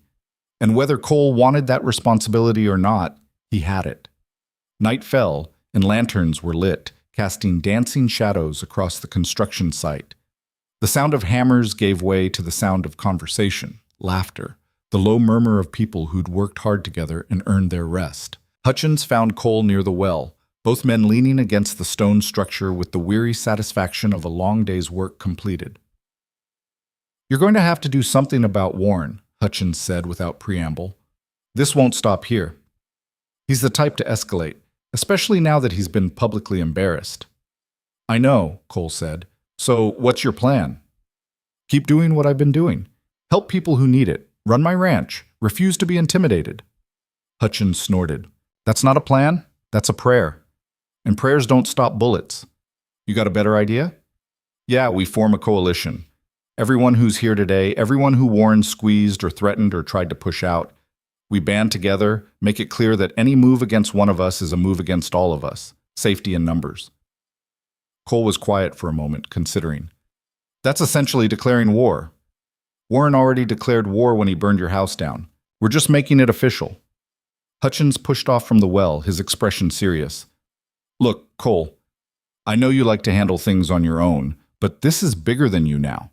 That girl of yours found water that's keeping half the small ranchers in this territory alive. You've been selling it fair when you could have been gouging. People remember that. They're willing to fight for you. Question is, are you willing to let them?" Naya, listening from the shadows nearby, held her breath waiting for Cole's answer. She'd seen him stand alone against threats, had watched him refuse help out of stubborn pride more than once. But she'd also seen him change, seen him slowly accept that some battles couldn't be won in isolation. "All right," Cole said finally. "We form the coalition, but we do it right. No vigilante justice, no lynch mobs, everything legal and above board. If Warren wants a fight, we give him one, but we do it in a way that doesn't make us just like him." Hutchins grinned and extended his hand. "Deal. I'll start spreading the word tomorrow. By the end of the week, we'll have enough signatures to make Warren think twice before he tries anything else." After Hutchins left, Cole stood alone by the well for a long time, staring out at the dark expanse of his property. Naya emerged from her hiding spot and joined him, and they stood in comfortable silence, listening to the night sounds of the desert. "You heard all that," Cole said. It wasn't a question. "Most of it." "What do you think?" Naya considered her answer carefully. "I think Hutchins is right. Warren won't stop. And I think trying to face him alone is brave, but stupid." Cole laughed, a short surprise sound. "You don't pull punches, do you?" "You wouldn't want me to." "No," he agreed. "I wouldn't." He turned to face her fully, his expression serious in the lamplight. "Naya, if this gets worse, and it probably will, you don't have to stay. I can arrange passage somewhere safe, somewhere away from all this. You've done more than enough already." "You trying to get rid of me, Maverick? I'm trying to give you an out. There's a difference. And I'm telling you I don't want one." She met his gaze steadily. "I've run before. After the raid, I ran until I couldn't run anymore, and then I laid down to die. You gave me a second chance at living. I'm not running again, especially not when things get difficult. This goes beyond difficult. Warren has money, influence, hired guns. We've got each other," Naya interrupted. "We've got each other, and we've got people willing to stand with us. That's more than I've had in a long time, more than I ever expected to have again." She paused, choosing her next words with care. You saved my life, Cole. Let me help you save yours. He stared at her for a long moment, and something shifted in his expression, softened, opened, became vulnerable in a way she'd never seen from him before. You're not just helping me save my life, he said quietly. You're giving me a reason to fight for it. The words hung between them, heavy with meaning neither was quite ready to name. Then the moment broke as Miguel called out from the cabin, asking about sleeping arrangements for the night. Cole turned away, but not before Naya saw the faint color in his cheeks, the slight stiffness in his movements that suggested he was as affected by their conversation as she was.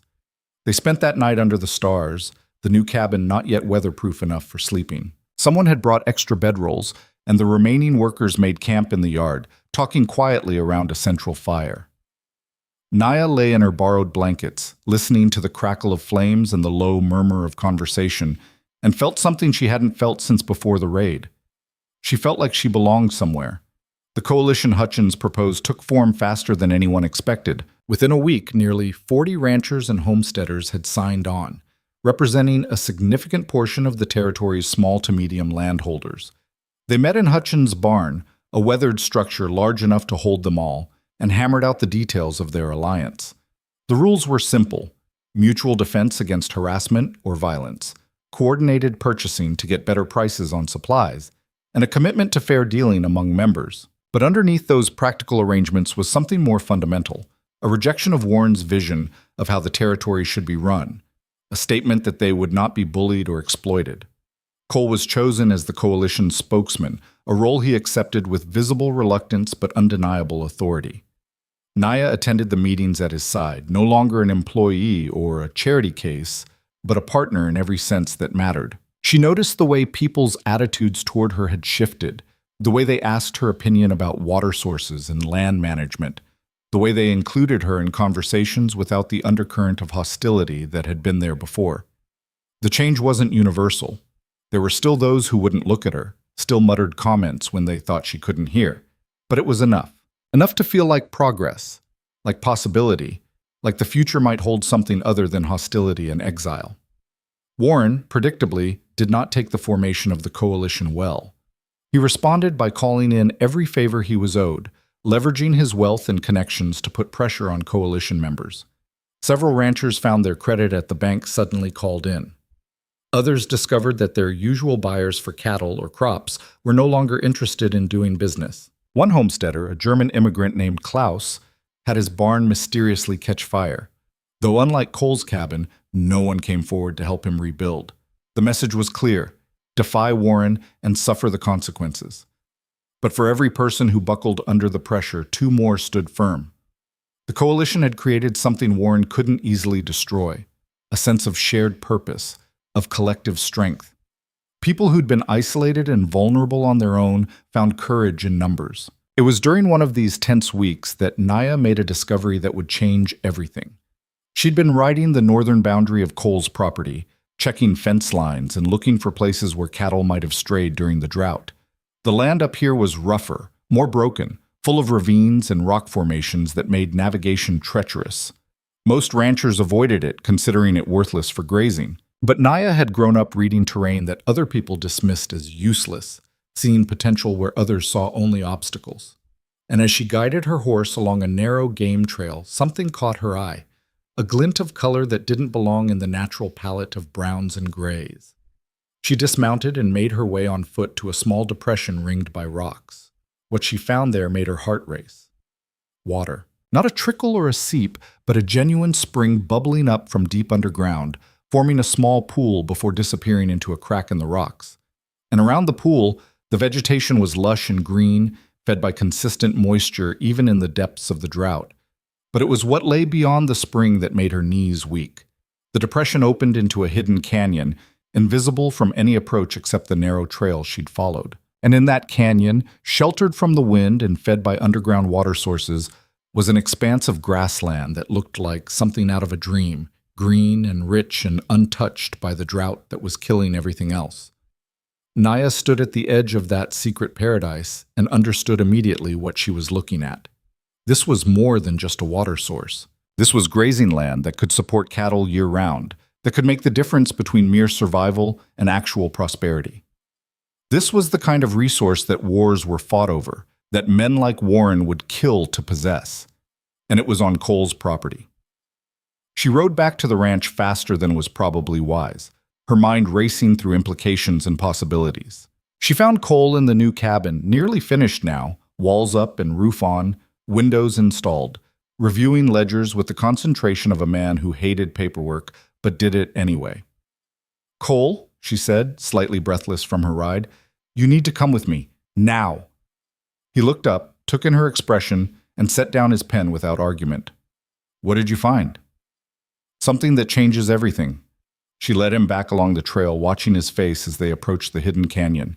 His expression cycled through surprise, disbelief, and finally stunned comprehension as he took in the scope of what lay before them. "How far does it go?"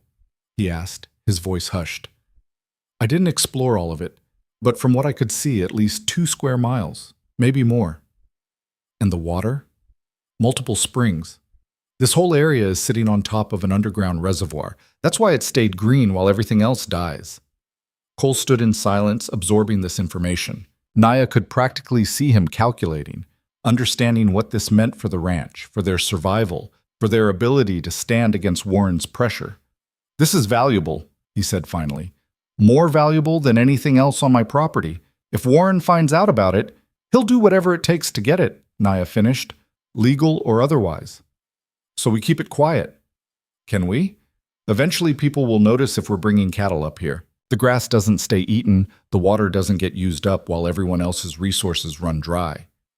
Cole rubbed his jaw, thinking, "We can keep it quiet for a while at least, long enough to get our position solidified, the coalition strong enough that Warren can't just muscle his way in."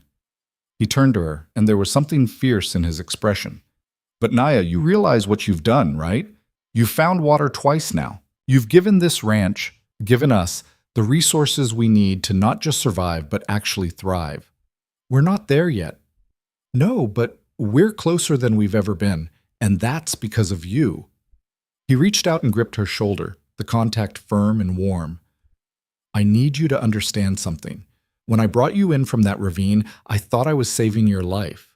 Turns out you've been saving mine." The words created a warmth in Naya's chest that had nothing to do with the desert heat. She covered his hand with hers, letting the contact linger a moment longer than strictly necessary. "We've been saving each other," she said quietly. They returned to the ranch as the sun was setting, both of them lost in their own thoughts. But as they approached the cabin, they found an unwelcome visitor waiting, Sheriff Bowman, sitting his horse in the yard with the patient stillness of a man accustomed to waiting. Bowman was in his 50s with iron gray hair and a face that had settled into permanent lines of weary authority.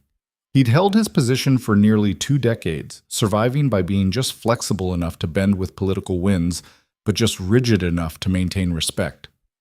"Cole," he said by way of greeting. "Miss Redbird." The fact that he'd used Naya's name, acknowledged her directly, was significant. She nodded cautiously in response. "Sheriff," Cole said, his tone carefully neutral. "What brings you out here?" Bowman dismounted, moving with the stiffness of too many years in the saddle. "Need to have a conversation. Official-like." "About?" "About the fact that you're causing problems, Cole. Big problems." Bowman pulled a folded document from his vest pocket. "Got a petition here signed by 15 prominent citizens claiming you're harboring a fugitive and operating outside territorial law. They're demanding I investigate and take appropriate action." Naya's stomach dropped. She'd known this was coming, had prepared herself for it, but actually hearing it made officials still hit like a physical blow. Cole's expression didn't change. "Naya's not a fugitive from anything. She's my employee working legally on my property." "You got papers to prove that?" "I don't need papers. This is my land. I employ who I want." "Normally I'd agree with you." Bowman refolded the petition and tucked it away. "But these aren't normal times, and the people who signed this aren't normal complainants. Warren's got friends in the territorial government, Cole. Friends who could make your life very difficult if they decide to." "Let them try." "That's not bravado talking, is it? You actually mean that?" Bowman shook his head slowly. "You're going to get yourself killed over this." "That's my choice to make." "What about her choice?" Bowman gestured at Naya. You thought about what happens to her if you end up dead? Where she goes, what she does? She makes her own choices, Cole said flatly. Just like I make mine. But I appreciate your concern, Sheriff. Now, if you're done with your official business, I've got work to do. Bowman studied him for a long moment, then sighed. I came out here as a courtesy, Cole, to warn you that Warren's building a legal case. He's going through channels, making this official. And when he does, I'm going to have to act on it, friendship or not. You understand that? I understand. Then understand this too. I've known you a long time. Known you to be a fair man, a good man, even if you are stubborn as a mule. But Warren's got resources you don't, and he's willing to use them. If you're going to fight him, you better have more than principles on your side. You better have a plan. Cole's expression softened fractionally.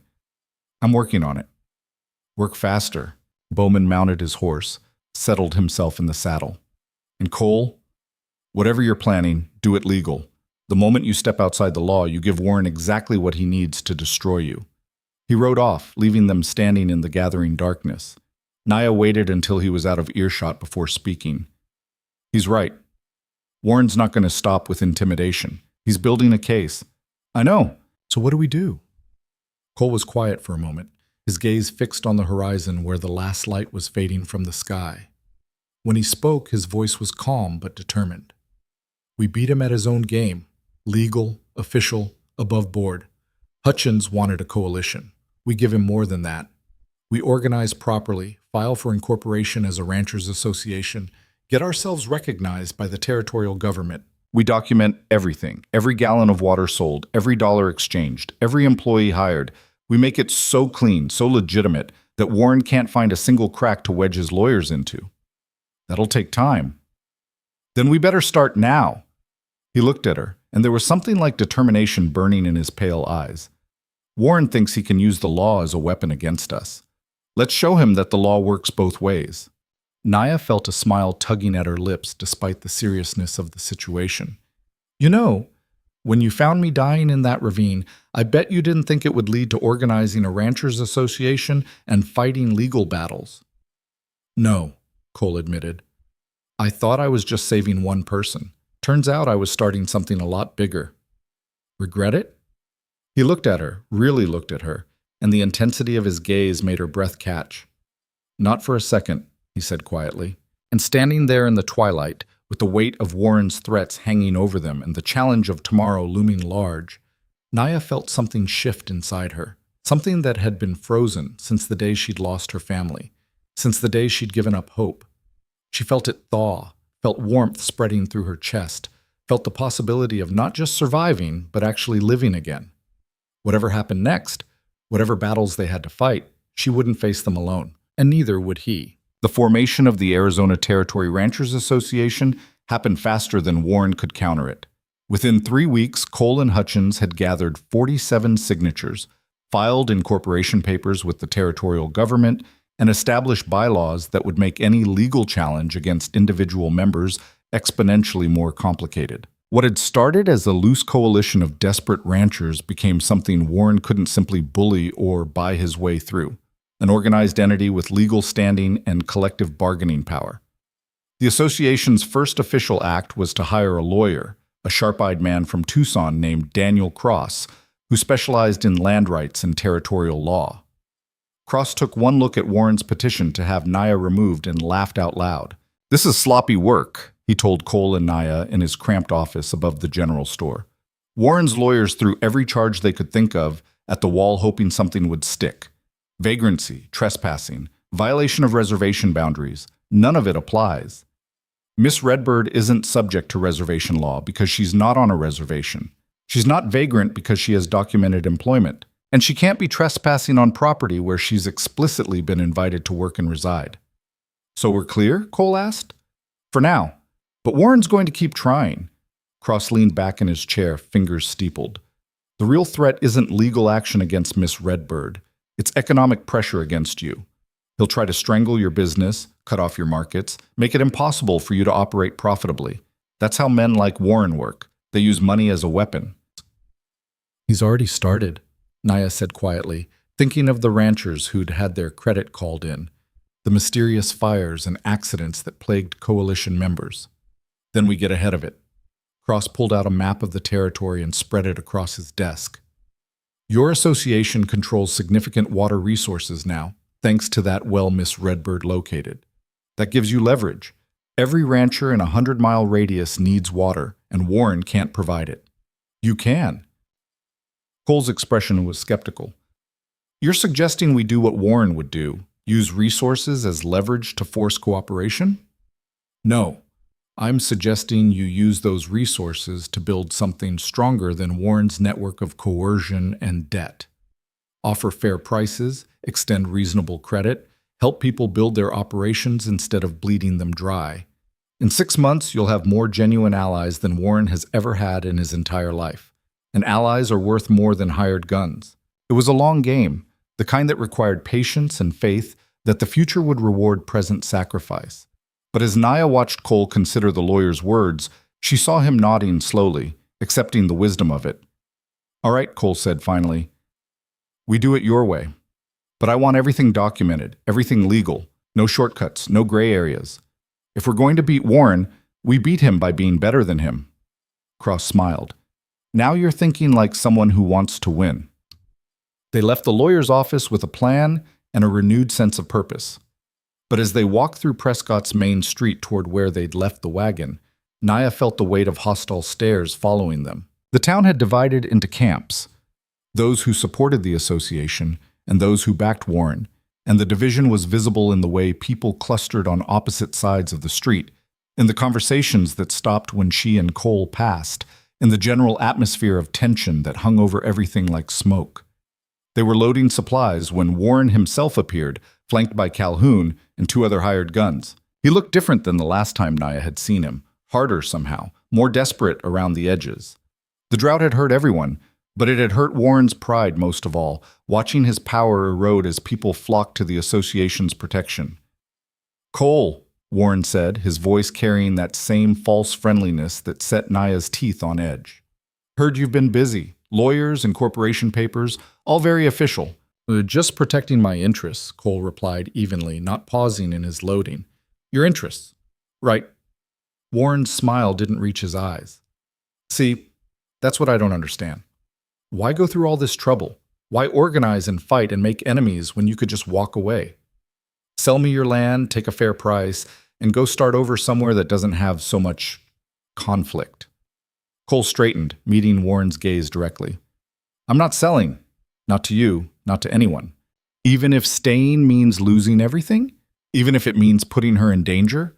Warren's eyes flicked to Naya with unconcealed contempt. Because that's where this is headed, Cole. You keep pushing, keep organizing, keep making yourself a problem, and eventually someone's going to solve you, permanently. The threat hung in the air, naked and undeniable. But before Cole could respond, a voice cut through the tension like a knife. That sounded an awful lot like a death threat, Mr. Warren. They all turned to see Sheriff Bowman standing in the doorway of his office across the street, thumbs hooked in his belt, his expression carved from granite. He'd positioned himself where he could see everything, hear everything, and his presence shifted the entire dynamic of the confrontation. Warren's jaw tightened. Just a friendly warning, Sheriff. No law against advising someone about potential dangers. There's a law against making threats, Bowman said, his voice mild but his eyes hard. And there are about a dozen witnesses who just heard you threaten Cole Maverick's life.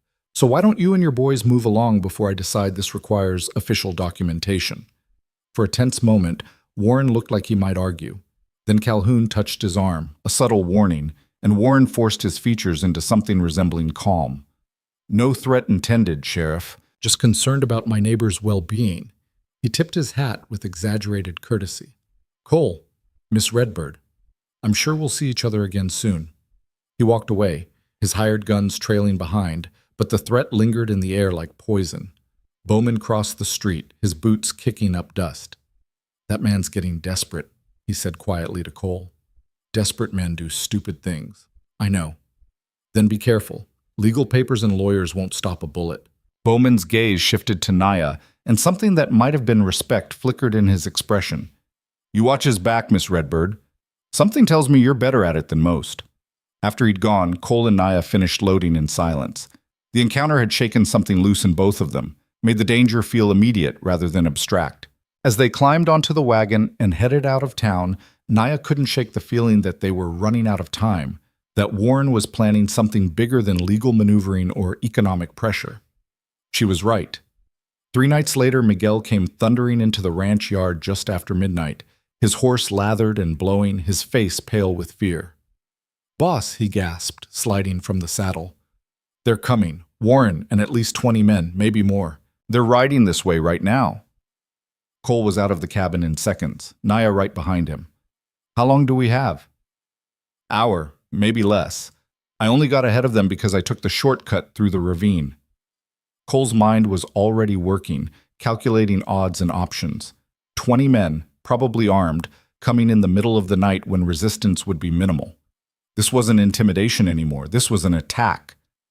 "Wake Tomas," he ordered Miguel. "Get the rifles, all of them. Naya, start moving the important papers and valuables to the hidden canyon. If this goes bad, at least we'll have something left." "I'm not leaving you to face them alone," Naya said flatly. "This isn't a debate."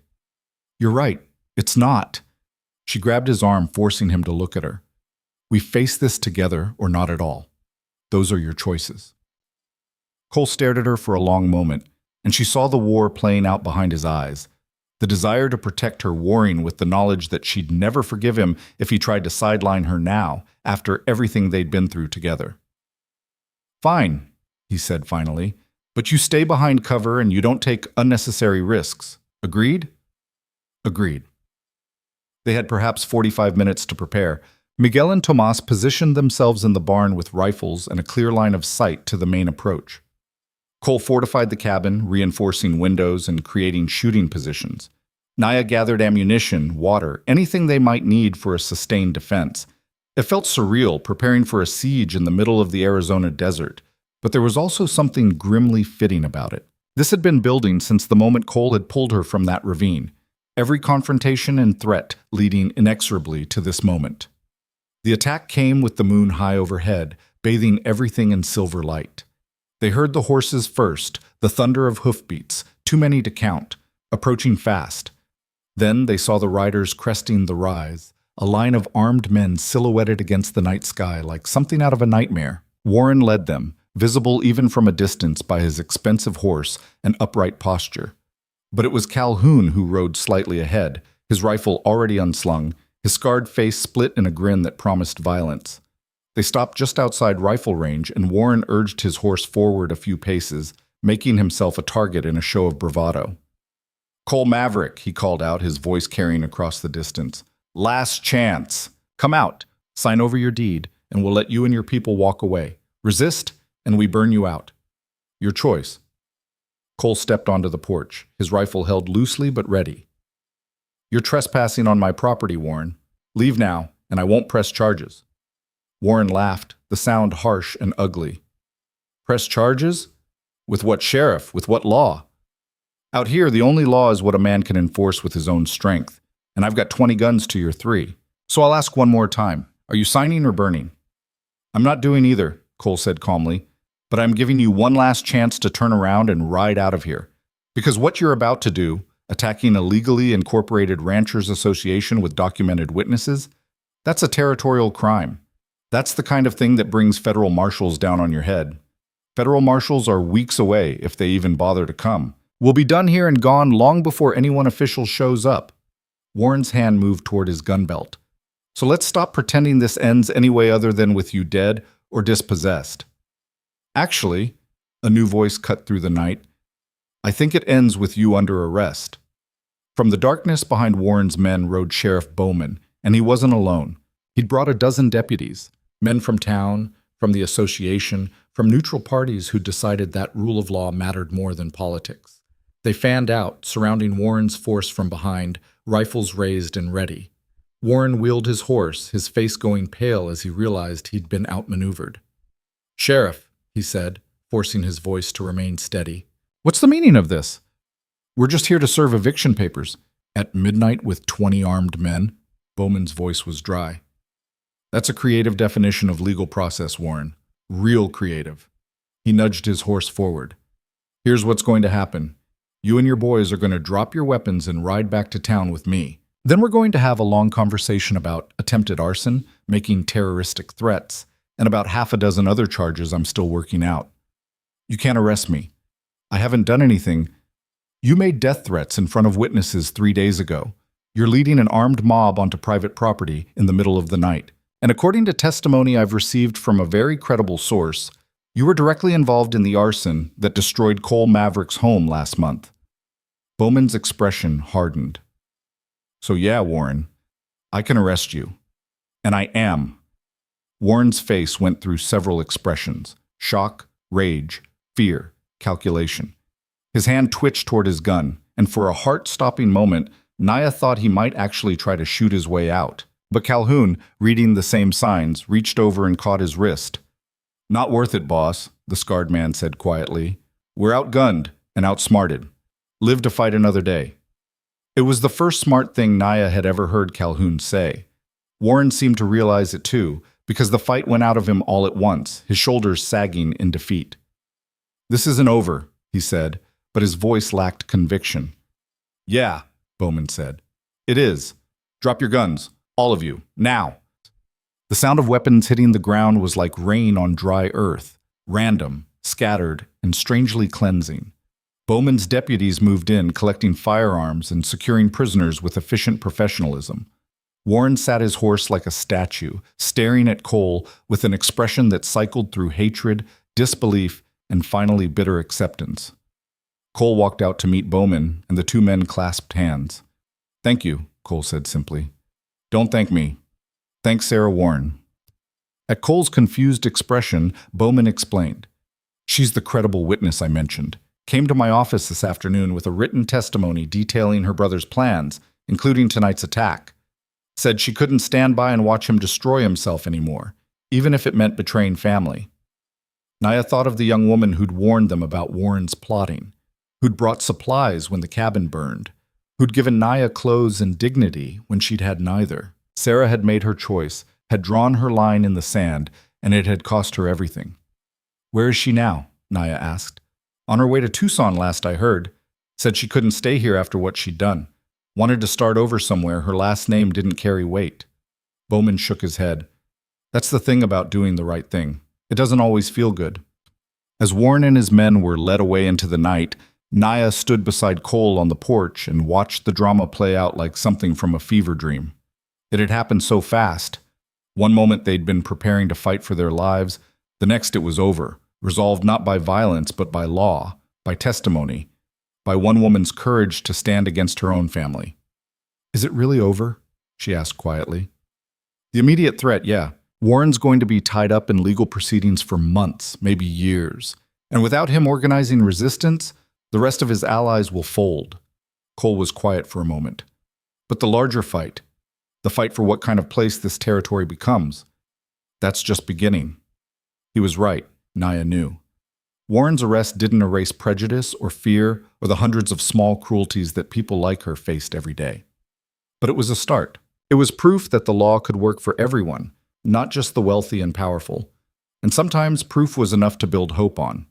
The weeks that followed Warren's arrest brought changes that rippled through the territory like water through parched earth. With Warren facing multiple criminal charges and his creditors circling like vultures, his empire began to crumble. Land he'd acquired through coercion was returned to its original owners. Debts he'd held were forgiven or restructured. The tight grip he'd held on the territory's economy loosened, and people began to breathe easier. The association flourished in the vacuum Warren left behind. More ranchers joined, drawn by the promise of fair dealing and mutual support. The hidden canyon Naya had discovered became a collective resource, carefully managed to ensure it wouldn't be depleted. And the water system she'd helped develop became a model that other communities began to adopt, proof that cooperation worked better than competition. Cole's ranch transformed along with everything else. The cabin was finished and expanded, becoming something closer to a proper house. The herd grew healthy and strong, fed by the secret grasslands and the reliable water sources. And Cole himself changed in ways both subtle and profound, less isolated, more engaged with the community, willing to accept help as readily as he offered it. But the biggest change was in how people saw Naya. She was no longer the stranger who'd appeared out of nowhere, the problem Cole had refused to solve by sending her away. She was the woman who'd found water twice when everyone else had failed. She was the partner who'd stood beside Cole when Warren came with his threats and his guns. She was a member of the community, respected for her skills and her courage and her stubborn refusal to be driven away. It didn't happen overnight. There were still those who wouldn't look at her, still muttered comments and subtle slights. But increasingly, those voices were drowned out by others, by the ranchers whose cattle drank from the wells she'd located, by the families whose children had enough water to bathe in because of her knowledge, by the growing number of people who judged her by her actions rather than her ancestry. It was on a cool evening in early autumn, 6 months after Warren's arrest, that Cole found Naya at the edge of the hidden canyon, watching the sunset paint the grasslands in shades of gold and crimson. "Beautiful up here," he said, settling onto a rock beside her. "It is," she agreed. "Hard to believe this place was here all along, just waiting to be found. Kind of like you." She turned to look at him, surprised by the observation. "What do you mean?" Cole was quiet for a moment, gathering his thoughts the way he did when he needed to say something important. "When I found you in that ravine, you were so close to death I wasn't sure you'd make it through the night. But you did. And then you did more than just survive. You helped me save this ranch, helped me build something better than what I had before. You were always strong, always capable. You just needed someone to see it." "You saw it," Naya said softly, "when no one else would. Because I know what it's like to be judged before people know you, to be dismissed because of who you are instead of what you can do." He turned to face her fully, and there was an openness in his expression that took her breath away. "But I also know what it's like to find someone who sees past all that, who looks at you and sees possibility instead of problems." "Cole, let me finish." He took her hand, his calloused palm warm against hers. "I've been alone for a long time, Naya. Told myself I preferred it that way, that needing people made you weak. But you showed me I was wrong. You showed me that the right partnership doesn't make you weak. It makes you stronger than you could ever be alone." Naya's heart was pounding so hard she was sure he could hear it. "What are you saying?" "I'm saying I want you to stay. Not as an employee, not as someone who works here, as a partner, an equal, someone who has as much claim to this land and this life as I do." He paused, then added quietly, "And if you're willing, as more than just a partner in business." The words hung between them, a question and an offer and a promise all at once. Naya thought about everything that had brought them to this moment, the raid that had destroyed her family, the ravine where she'd prepared to die, Cole's decision to save her when he had every reason not to. She thought about the fights they'd fought together, the victories they'd won, the way they'd transformed each other through the simple act of refusing to give up. "I'm willing," she said, and felt the rightness of it settle in her bones. "I'm more than willing." Cole smiled then, a full, genuine smile that transformed his usually stern face into something beautiful. He pulled her close, and she went willingly, fitting against him like she'd been made for this exact purpose. When he kissed her, it tasted like coming home, like finding shelter after a storm, like water after drought, like hope after despair. They sat together on the canyon rim as the sun set and the stars began to emerge, two people who'd found each other in the most unlikely circumstances and built something neither could have created alone. The following spring brought new challenges and new opportunities. The association voted to make Naya its official water resources manager, a position that came with a salary and formal recognition of her expertise.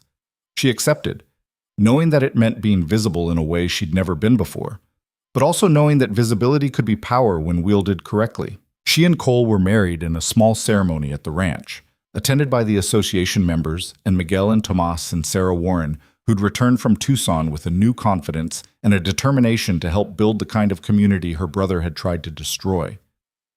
Sheriff Bowman officiated, and even crusty old Hutchins teared up during the vows. It wasn't a traditional wedding by any stretch. Naya wore one of the practical dresses Sarah had given her instead of white. Cole wore his everyday work clothes instead of a suit, and they held the ceremony in the hidden canyon instead of a church. But it was theirs, authentic and hard-won and perfect in its imperfection. Warren, convicted on multiple charges, was sentenced to 10 years in territorial prison. His lands were sold off to pay his debts. much of it purchased by association members who'd once been at his mercy. The poetic justice wasn't lost on anyone. Calhoun and the other hired guns scattered to the wind, their services no longer needed or wanted in a territory that had decided violence wasn't the answer to every problem. Some moved on to other conflicts in other places. Others, tired of living by the gun, settled down to quieter lives. Calhoun himself was last seen heading for California, probably to hire out his skills to whoever would pay. The drought finally broke that summer, gentle rains falling for 3 days straight and turning the desert into a temporary paradise of wildflowers and green grass. But even with the rain, people didn't forget what Naya had taught them about finding and conserving water. The wells she'd located remained in use, the water management systems she'd designed became permanent fixtures, and her knowledge was passed down to others who were willing to learn. Cole's ranch prospered beyond anything he'd imagined when he'd first settled the land. The cattle herd grew, the hidden canyon became a reliable source of income, and the house expanded room by room as their family grew. A daughter first, dark-haired and fierce-eyed, who learned to read the land from her mother and to shoot straight from her father. Then a son, quieter but equally stubborn, who showed an early talent for understanding how water moved through earth and rock. Naya taught them everything her parents had taught her, how to find water in impossible places, how to read weather in the behavior of animals, how to survive when survival seemed impossible. And Cole taught them his lessons too, about integrity, about standing up for what was right even when it was hard, about the power of community and the importance of helping those who needed it. The territory changed around them, growing and evolving in ways both good and complicated. More settlers arrived, bringing new ideas and new conflicts. The railroad came through, connecting isolated communities and changing the economics of ranching forever. Towns grew into cities, and the wild frontier began its slow transformation into something more civilized. Through it all, Naya and Cole adapted, holding on to what mattered while accepting that change was inevitable. The association evolved into a political force that advocated for fair treatment of all territory residents, regardless of background. Laws were passed protecting water rights and preventing the kind of land grabbing that Warren had practiced. And slowly, grudgingly, the territory began to live up to the promise of equality that had always been more aspiration than reality. There were still battles to fight, still prejudices to overcome, still moments when Naya felt the weight of hostile stares or heard the muttered slurs. But they were fewer now, drowned out by voices of support and respect. And when they did occur, she had Cole beside her, had her children behind her, had a community that had learned to value her for who she was, rather than what she represented. On an evening 20 years after Cole had found her dying in that ravine, Naya stood on the porch of their home and watched the sunset paint the desert in familiar shades of gold and crimson. Her hair was streaked with gray now, her hands marked by 2 decades of hard work, her face lined by sun and wind and laughter. Cole joined her, moving with the slight stiffness of a man in his 60s but still strong, still solid.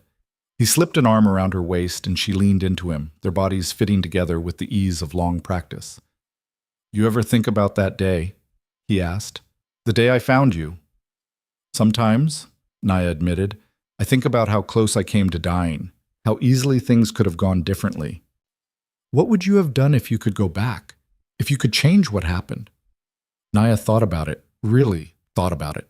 She thought about the family she'd lost, the pain she'd endured, the struggles she'd faced.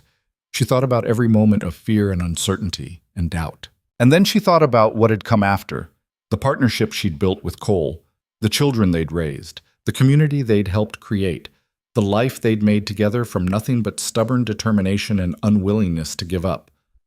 "I wouldn't change anything," she said finally, "because all of it, the good and the bad, the pain and the joy, it led here, to this, and I wouldn't trade this for anything." Cole pressed a kiss to her temple, a gesture so familiar it was like breathing. "Neither would I." They stood together as the sun disappeared below the horizon, and the first stars began to emerge, 2 people who'd survived against impossible odds and built something that would outlast them both. The desert night settled around them, vast and ancient and indifferent to human drama. But in this small pocket of it, on this particular piece of land, something had taken root that the desert couldn't kill. Hope, partnership, love, and the stubborn belief that people could choose to be better than their circumstances demanded. Nia Redbird had been left for dead in a merciless land. Cole Maverick had made the choice to save her. And together, they'd proven that sometimes the bravest thing you can do is refuse to accept the world as it is and fight to make it what it should be. Their story became part of the territory's folklore, told and retold around campfires and dinner tables for generations. Some versions got the details wrong, added embellishments, or left out important parts. But the core truth remained that two unlikely people had found each other in the worst circumstances and created something powerful enough to change their corner of the world. And in the end, that was the only story that mattered, the one they'd written together, against all odds, in a land that showed no mercy but learned slowly to show grace.